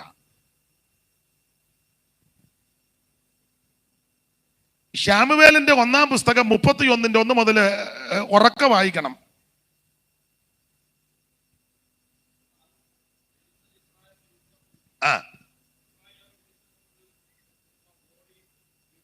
ഗിൽബോവ പർവ്വതത്തിൽ നിഹതന്മാരായി വീണു. അടുത്ത വാക്യം. ഫെലിസ്ത്യർ ശൗലിനെയും അവന്റെ പുത്രന്മാരാകുന്ന പിന്തുടർന്നു. ഫെലിസ്ത്യരായ ശൗലിന്റെ പുത്രന്മാരാകുന്ന യോനാദാൻ, അബീനാദാബ് കൊന്നു. അടുത്തത്. എന്നാൽ പട ശൗലിന്റെ നേരെ ഏറ്റവും വില്ലാളികളെ നിർത്തിവെച്ചു. വില്ലാളികളാൽ അവൻ വിഷമത്തിലായി. ശൗലിന്റെ ആയുധഭാഗം കൂടെ ഈ അഗ്രഹങ്ങൾ വന്നെ കുത്തിക്കളയെ അപമാനിക്കാതിരിക്കാൻ ചെയ്യേണ്ടതിന് നിന്റെ വാളുകൂലിയുടെ കുത്തുകൾ. ആയുധവാഹന ഏറ്റവും ഭയപ്പെട്ടത് കൊണ്ട് അവന് മനസ്സ് വന്നില്ല. അതുകൊണ്ട് ശൗൽ ഒരു വാൾ പിടിച്ച് അതിന്മേൽ വീണു. അടുത്തത്. എല്ലാവരും കിടന്ന് വായിക്കാതെ ഒരാൾ വായിക്കും. ശൗൽ എങ്ങനെയാ മരിച്ചേ? വാളിന്മേൽ വീണ് മരിച്ചു. അങ്ങനെ എഴുതിയിട്ടുണ്ടോ?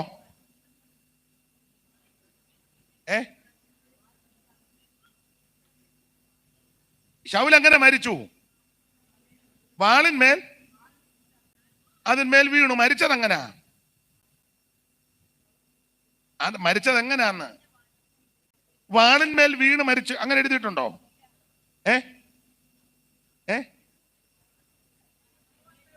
വീണെന്ന് ഞാനും അംഗീകരിച്ചു. മരിച്ചത് എങ്ങനാ?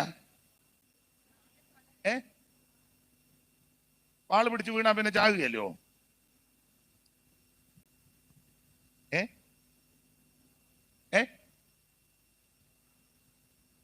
ശൗലൊരു വാൾ പിടിച്ച് അതിന്മേൽ വീണു. മരിച്ചത് എങ്ങനെയാന്ന്? വാള് കുത്തിക്കേറിയോ?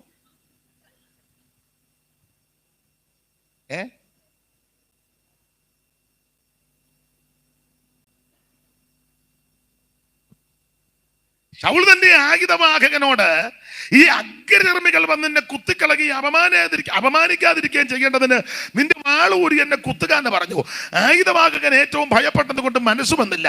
അതുകൊണ്ട് ശൗൽ ഒരു വാൾ പിടിച്ച് അതിന്മേൽ വീണു. അടുത്തത്. അപ്പൊ എങ്ങനെയാ മരിച്ചേ?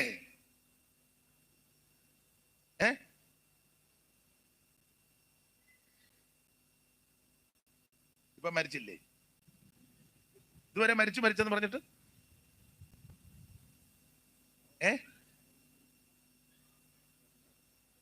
ശൗൽ മരിച്ചത് എങ്ങനെയാന്ന്? വാൾ പിടിച്ച് അതിന്മേൽ വീണു. അതെ, വീണു. ഞാനും സമ്മതിച്ചു. മരിച്ചത് എങ്ങനെയാ? അവന്റെ കൂടെയുള്ള ചരിത്രം അവിടെ നിൽക്കട്ടെ. അവൻ മരിച്ചത് എങ്ങനെയാന്ന് പറ. അവന്റെ കൂടെ ഉള്ളവനെ കൊല്ലുന്നതാ ഇപ്പം വിഷയം.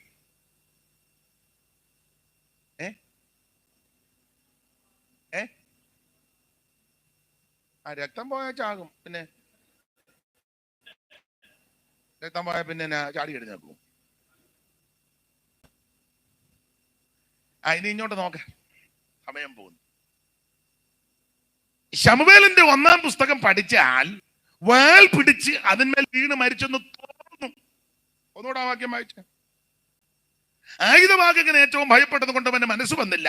അതുകൊണ്ട് ശൗൽ ഒരു വാൾ പിടിച്ച് അതിന്മേൽ വീണു. ഒരു കുത്തുണ്ടോ? Full stop.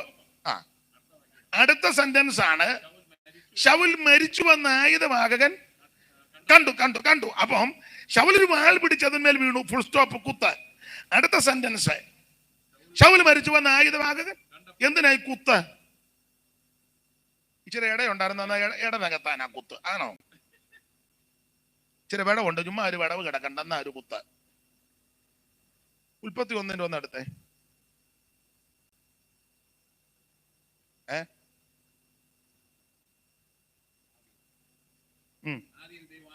ആദിയിൽ ദൈവം ആകാശവും ഭൂമിയും. കുത്തുണ്ടോ? അടുത്തത്. ഭൂമി പാഴായി. വേറെ ദിവസം പഠിച്ച ആളാ, മുളക്കടയിലും ഒക്കെ പഠിച്ച ആളാ. ഇതിന് രണ്ടിലും ഒത്തിരി വ്യത്യാസം ഉണ്ടല്ലോ. ആരംഭ ഭൂമി, പാഴ്ശൂന്യമായ ഭൂമി. ഏറെ വർഷങ്ങളുടെ ഗ്യാപ്പുണ്ട് ഒരു കുത്തിനിടയില്. ഇതുപോലെ ശൗൽ ഒരു വാൾ പിടിച്ച് അതിന്മേൽ വീണു, കുത്ത്. ശൗൽ മരിച്ചു വന്ന ആയുധവാൻ കണ്ടു. അപ്പം ഇവൻ വീണതിനും മറ്റവൻ കണ്ടതിനും ഇടയ്ക്കൊരു സംഭവം നടന്നു. ശമൂവേലിന്റെ 2-ാം പുസ്തകം 1:1 മുതൽ വായിച്ചേ ഉറക്കെ. ശൗൽ മരിക്കുകയും ദാവീദ് അമാലിക്ക് സംഹരിച്ച് മടക്കി വന്ന് സിക്ലാഗിൽ വന്നു കഴിഞ്ഞപ്പോൾ 3-ാം ദിവസം ഒരാൾ വസ്ത്രം കീറിയും തലയിൽ പൊഴി വാരിയിട്ടും കൊണ്ട് ശൗലിന്റെ പാളയത്തിൽ നിന്ന് വന്നു. ദാവീദിന്റെ അടുക്കലെത്തി സാഷ്ടാംഗം നമസ്കരിച്ചു. അവൻ പറഞ്ഞു, ദാവീദ് അവനോട് കാര്യമെന്തായി പറക എന്ന് ചോദിച്ചു. അതിനവൻ, ജനം പടയിൽ തോറ്റോടി,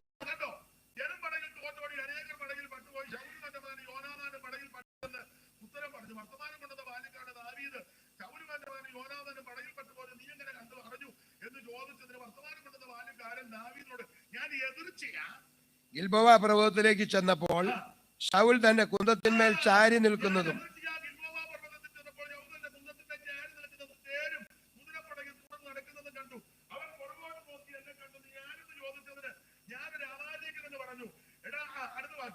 അവൻ എന്നോട്, നീ അടുത്തു വന്നെന്നെ കൊല്ലേണം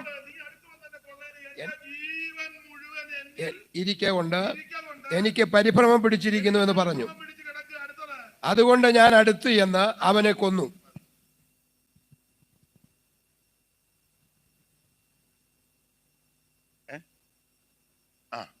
അത് പിന്നെ വെട്ടിയത് അത് കഴിഞ്ഞ് തലവട്ടാന്നല്ലോ നമ്മുടെ വിഷയം ഇപ്പം. അപ്പൊ ശ്രദ്ധിക്കുക, ആത്മഹത്യ ചെയ്യാനായിട്ട് ആയുധം കയറ്റി ജീവൻ പോയില്ല. ജീവൻ പോകാൻ ഇങ്ങനെ വലിച്ചു കിടന്നപ്പോ നോക്കിയപ്പോ ഒരുത്തം നിൽക്കുന്നു. ആരാടാന്ന് ചോദിച്ചു. ഞാനൊരു അമാല്യക്കനാ, ഇവിടെ വരാൻ പറഞ്ഞു. എന്റെ ജീവൻ മുഴുവൻ എന്നിൽ ഇരിക്ക കൊണ്ട് എനിക്ക് പരിഭ്രമം പിടിക്കുക. അവര് വന്ന് കൊല്ലുന്നതിന് മുന്നേ നീ എന്നെ വെട്ടിക്കൊല്ല. അമാല്യക്കൻ ചെന്ന് വെട്ടിക്കൊന്നു. ചെല്ലു പറഞ്ഞത് കള്ളം പറഞ്ഞതാന്നാ, അമാല്യക്കൻ കള്ളം പറഞ്ഞതാന്നാ? അല്ല, വെട്ടിക്കൊന്നതാ. അതിനൊരു ഒരു ഒരു ഒരു ആശയം കൂടെ പറയാം. ഈ സൂക്ഷ അമാല്യക്കൻ തന്നെ വന്ന് കൊല്ലാൻ കാര്യം, അഭിഷേകം എല്ലാം കൊടുത്ത് സെൽസകൽ റാഗലിന്റെ കല്ലറക്കരിക്ക് എന്നൊക്കെ പറഞ്ഞൊക്കെ വിട്ടല്ലോ. വിട്ടപ്പോൾ ദൈവം തമ്പുരാൻ ആലോചന പറഞ്ഞു, നീ അമാല്യക്കനെ നിർമൂലമാക്കിയില്ല. ആട കാള കഴുത ഒന്നിനും കനന്നു തോന്നിട്ട് നിർമൂലമാക്കാൻ പുള്ളി ആഗാഗനെ ജീവനോടെ പിടിച്ച് മാറ്റി. അമാല്യക്കന്റെ നേതാവ് ആഗാഗ് കൊള്ളയിൽ കൊടുത്തു മുടുത്തതിനെ യഹോവയ്ക്കാനും പറഞ്ഞ് മാറ്റി നിർത്തി.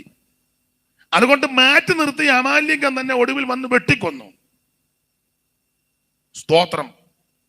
ശൗലിന്റെ മരണം ദാരുണ മരണമാണ്.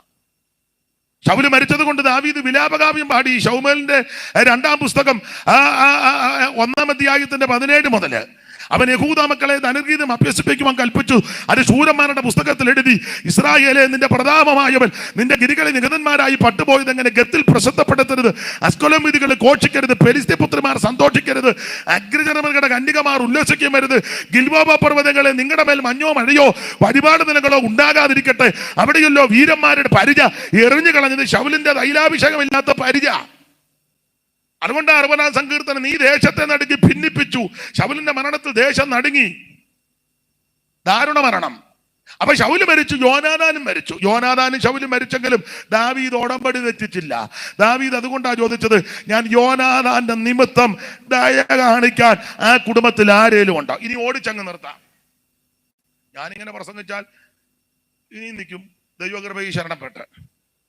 സ്തോത്രം. വചനം കേൾക്കുകയും ആസ്വദിക്കുകയും ചെയ്യുന്നവരുണ്ടെങ്കിൽ കുറച്ചുകൂടെ സന്തോഷമാണ്.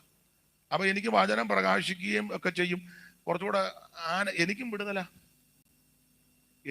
ഇത് ഇരുവായുത്തരമുള്ള വാളാ. എന്നെയും വെട്ടും, എന്നെയും ചെത്തും, എന്നെ ഒരുക്കിയെടുക്കും. ഓരോ ശുശ്രൂഷ കഴിയുമ്പോൾ ഞാനും ഒരുങ്ങുക. നിങ്ങളെ മാത്രമല്ല ഒരുക്കുന്നത്. ഓരോ ശുശ്രൂഷ കഴിയുമ്പോഴും നിങ്ങളെ വെട്ടുന്നത് തിരിച്ച് എന്നെയും വെട്ടും. എന്നെ ആദ്യം വെട്ടുന്നേ, എന്റെ നെഞ്ചത്ത് ആദ്യം എന്നെ ഒരുക്കുക, ചെത്തി ഒരുക്കുക. നമ്മൾ ഒന്നിച്ചാ ഒരുങ്ങുന്നേ. അതുകൊണ്ട് ഞാൻ ഏതാനും മിനിറ്റുകൾ കൊണ്ട് അങ്ങ് നിർത്താം. യോനാഥാനും മരിച്ച് ശൗലും മരിച്ചിട്ട് ദാവീദ് ഉടമ്പടി തെറ്റിച്ചില്ല. ആരേലും ഉണ്ടോ എന്ന് ചോദിച്ചു. അപ്പൊ സീബ എരിവുള്ളവൻ ഒരുത്തൻ വന്ന് പറഞ്ഞു, അച്ഛാ ഒരുത്തനുണ്ട്. ആരാ? യോനാഥാന്റെ മകൻ, ശൗലിന്റെ കൊച്ചുമകൻ. എന്ത് ചെയ്യേ? അവൻ ലോദേബാരിലെ അമ്മിയലിന്റെ വീട്ടിലുണ്ടെന്ന്, മാഗീറിന്റെ വീട്ടിൽ. ലോദേബാരിലെ അമ്മിയലിന്റെ മകൻ മാഗീറിന്റെ വീട്ടിൽ ശൗലിന്റെ കൊച്ചുമകനാകുന്ന യോനാഥാന്റെ മകൻ മെബീബോശത്ത് പോകാൻ കാരണമുണ്ട്. അത് സിയോൻ കോട്ട പിടിക്കാൻ വന്ന ചരിത്രമാണ്. അത് പറഞ്ഞ ഇന്ന് 12 ആയാലും പോവുകയല്ല. സിയോൻ കോട്ട പിടിക്കാൻ വന്നത്. ദാവീദ് സിയോൻ കോട്ടയെ കടക്കത്തിലെന്ന് കുരുടന്മാരും മുടന്തന്മാരും പറഞ്ഞു.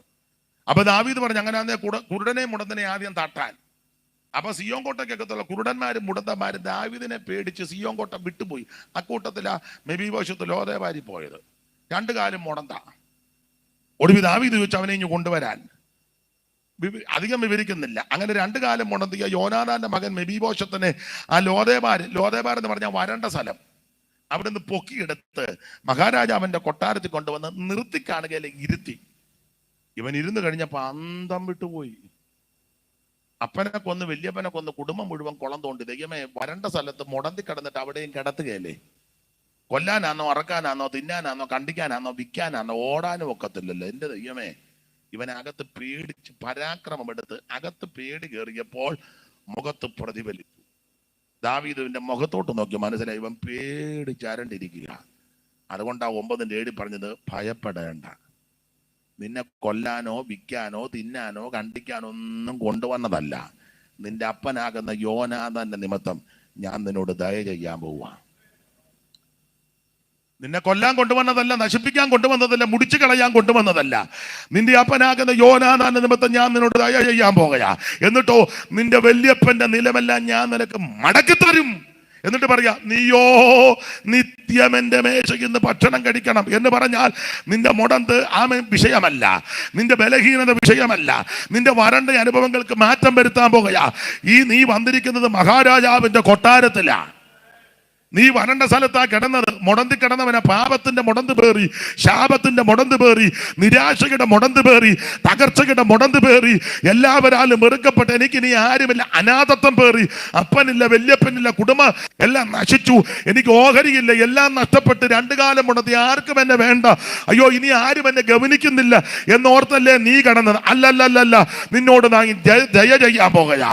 നീ പേടിക്കണ്ട, നീ ഭയപ്പെടണ്ട, നിന്നോട് കരുണ കാണിക്കാൻ പോകയാ. നീയോ നിത്യം എന്റെ ഈ മേശയിൽ നിന്ന് നീ ഭക്ഷണം കഴിക്കണം എന്ന് പറഞ്ഞാൽ നിന്റെ വല്യപ്പനെ നഷ്ടപ്പെടുത്തി കളഞ്ഞതെല്ലാം തിരിച്ചു തരും.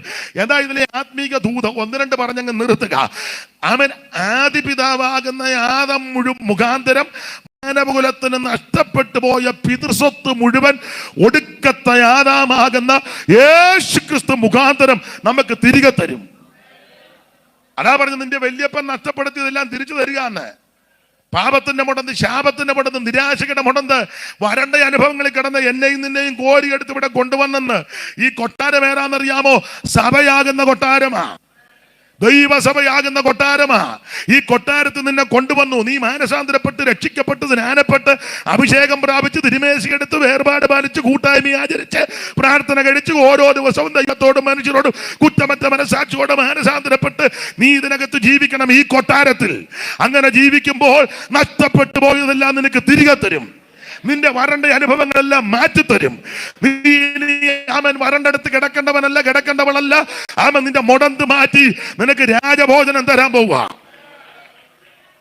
ആദിപിതാവാകുന്ന ആദം മുഖാന്തരം നഷ്ടപ്പെട്ടു പോയ പിതൃസ്വത്ത് ഒടുക്കത്തെ ആദാമാകുന്ന യേശുക്രിസ്തു മുഖാന്തരം തിരികെ.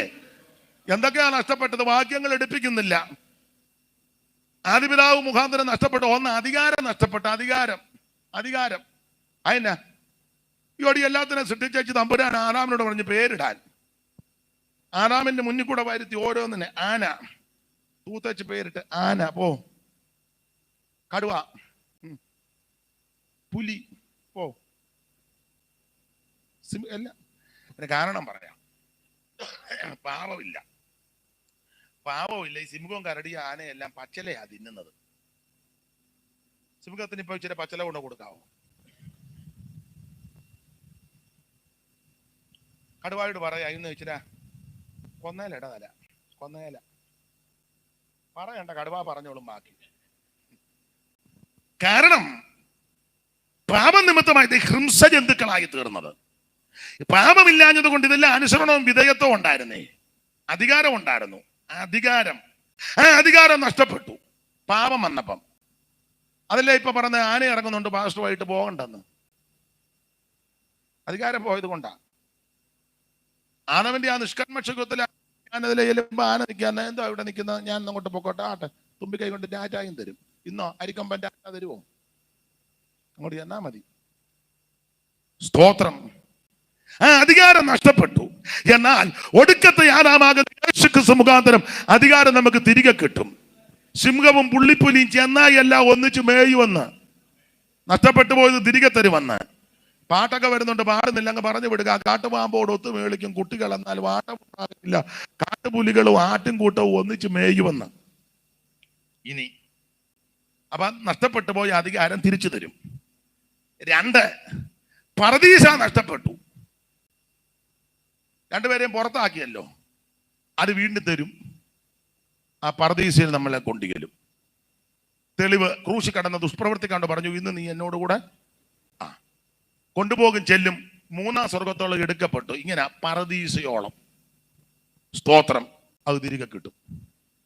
3, തേജസ് നഷ്ടപ്പെട്ടു. കാരണം തേജസ് ഉണ്ടായിരുന്നു, ഇവർക്ക് നാണം തോന്നിയില്ല.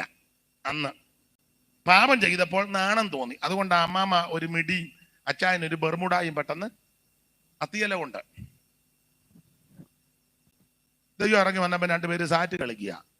കണ്ടേ, പാപം ചെയ്തത് കൊണ്ടാ. എന്നാൽ ഈ തേജസ് തിരികെ കിട്ടും ഒടുക്കത്തെ ആദാം മുഖാന്തരം. എങ്ങനെ? കാഹളം ധ്വനിക്കും, ക്രിസ്തുവിൽ മരിച്ച വിശുദ്ധന്മാർ ഉയർക്കും, ജീവനോടിരിക്കുന്ന വിശുദ്ധന്മാർക്ക് രൂപാന്തരം, തേജസ് കിട്ടും. തേജസ് ഈ ദ്രവത്വമുള്ളത് അദ്രവത്വത്തെയും മർത്യമായത് അമർത്യത്തെയും ധരിക്കണം. ഈ ദ്രവത്വമുള്ളത് അദ്രവത്വത്തെയും മർത്യമായത് അമർത്യത്തെയും ധരിക്കുമ്പോൾ മരണം നീങ്ങി ജയം വന്നിരിക്കുന്നുള്ള വചനം നിവൃത്തിയാകും. സകല മാംസം ഒരുപോലുള്ള മാംസമല്ല. പക്ഷികളുടെ മാംസം വേറെ, കന്നുകാലികളുടെ മാംസം വേറെ, മത്സ്യങ്ങളുടെ മാംസം വേറെ. ഭൗമ ശരീരമുണ്ട്, സ്വർഗീയ ശരീരമുണ്ട്. ഞാൻ വിവരിക്കുന്നില്ല.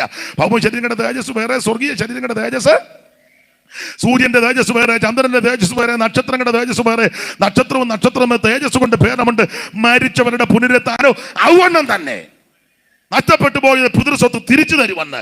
ഇന്ന് രാത്രി ഭയപ്പെട്ടു പോകരുത്, ഭയപ്പെടരുത്. ആമൻ, നഷ്ടപ്പെട്ടതെല്ലാം ദൈവം നിനക്ക് തിരിച്ചു തരും. നീ പേടിക്കരുത്. നിന്റെ അരാജകത്വം മാറ്റി, തകർച്ചകൾ മാറ്റി നിന്നെ ഉയർത്തുന്ന ആദരിക്കുന്ന ഒരു ദൈവമുണ്ട്. ഹല്ലേലൂയ.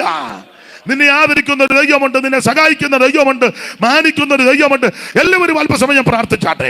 എല്ലാവരും പ്രാർത്ഥിക്കാം. നിന്നെ വിടിവിക്കുന്ന, അനുഗ്രഹിക്കുന്ന, ആദരിക്കുന്ന ദൈവത്തിന്റെ കരങ്ങളിൽ ഇന്ന് രാത്രി എല്ലാവരും സമർപ്പിച്ചാട്ടെ. ആ പഴയ പാട്ടിന്റെ 2 ചരണങ്ങൾ പാടാം. താഴ്ചയിൽ എനിക്കവൻ തണലേകി, താങ്ങി എന്നെ വീഴ്ചയിൽ വഴി നടത്തി, തുടച്ചെന്റെ കണ്ണു നീർപോൻ കരത്താൽ, തുടിക്കുന്ന മനം സ്വർഗ സന്തോഷത്താലാമേ ജീവന്റെ ഓ നാവിനാലവനെ നാം അവനത്രേ എൻ പാപകാരൻ തൻ ജീവനാൽ. ഓ അവനത്രേ എൻ പാപകാരൻ തൻ. ഗ്ലോറി. കരമുയർത്തി ഹല്ലേലൂയ പാടാം. ഒരിക്കൽ കൂടി ഹല്ലേലൂയ പാടാം. ഇന്നലെ വൈകിയ സമയത്തും ഇന്ന് പകലും ഈ രാത്രിയിലും നിങ്ങളോടൊരുമിച്ച് ദൈവവചനം ചിന്തിപ്പാനും ധ്യാനിപ്പാനും ദൈവം അവസരം നൽകി. എന്നെ ക്ഷണിച്ച കർത്തദാസന് സഭയ്ക്ക് നന്ദി. ഈ ദിവസങ്ങളിൽ ഈ ശുശ്രൂഷയിൽ സഹകരിച്ച് പ്രാർത്ഥിച്ച് സഹായിച്ച ദൈവദാസന്മാര്, പ്രിയ പാസ്റ്റർ പേരങ്ങ് വിട്ടു, ഏലിയാസ് പാസ്റ്റർ അടക്കം, ഇന്ന് സണ്ണിച്ചായനും കടന്നു വന്നല്ലോ. ദൈവത്തിന് മകത്ത് മറ്റ് കർത്തദാസന്മാര്, ചർച്ചബോർഡിന്റെ പാസ്റ്റർ വന്ന് കണ്ടു, അദ്ദേഹത്തിന് സെന്ററിന്റെ ഒരു യോഗം ഉള്ളത് കൊണ്ട് കടന്നുപോയി. മറ്റ് കർത്തദാസന്മാരെല്ലാം, ഈ ദൈവദാസൻ, ഇവരെല്ലാവരും വളരെ നന്ദി.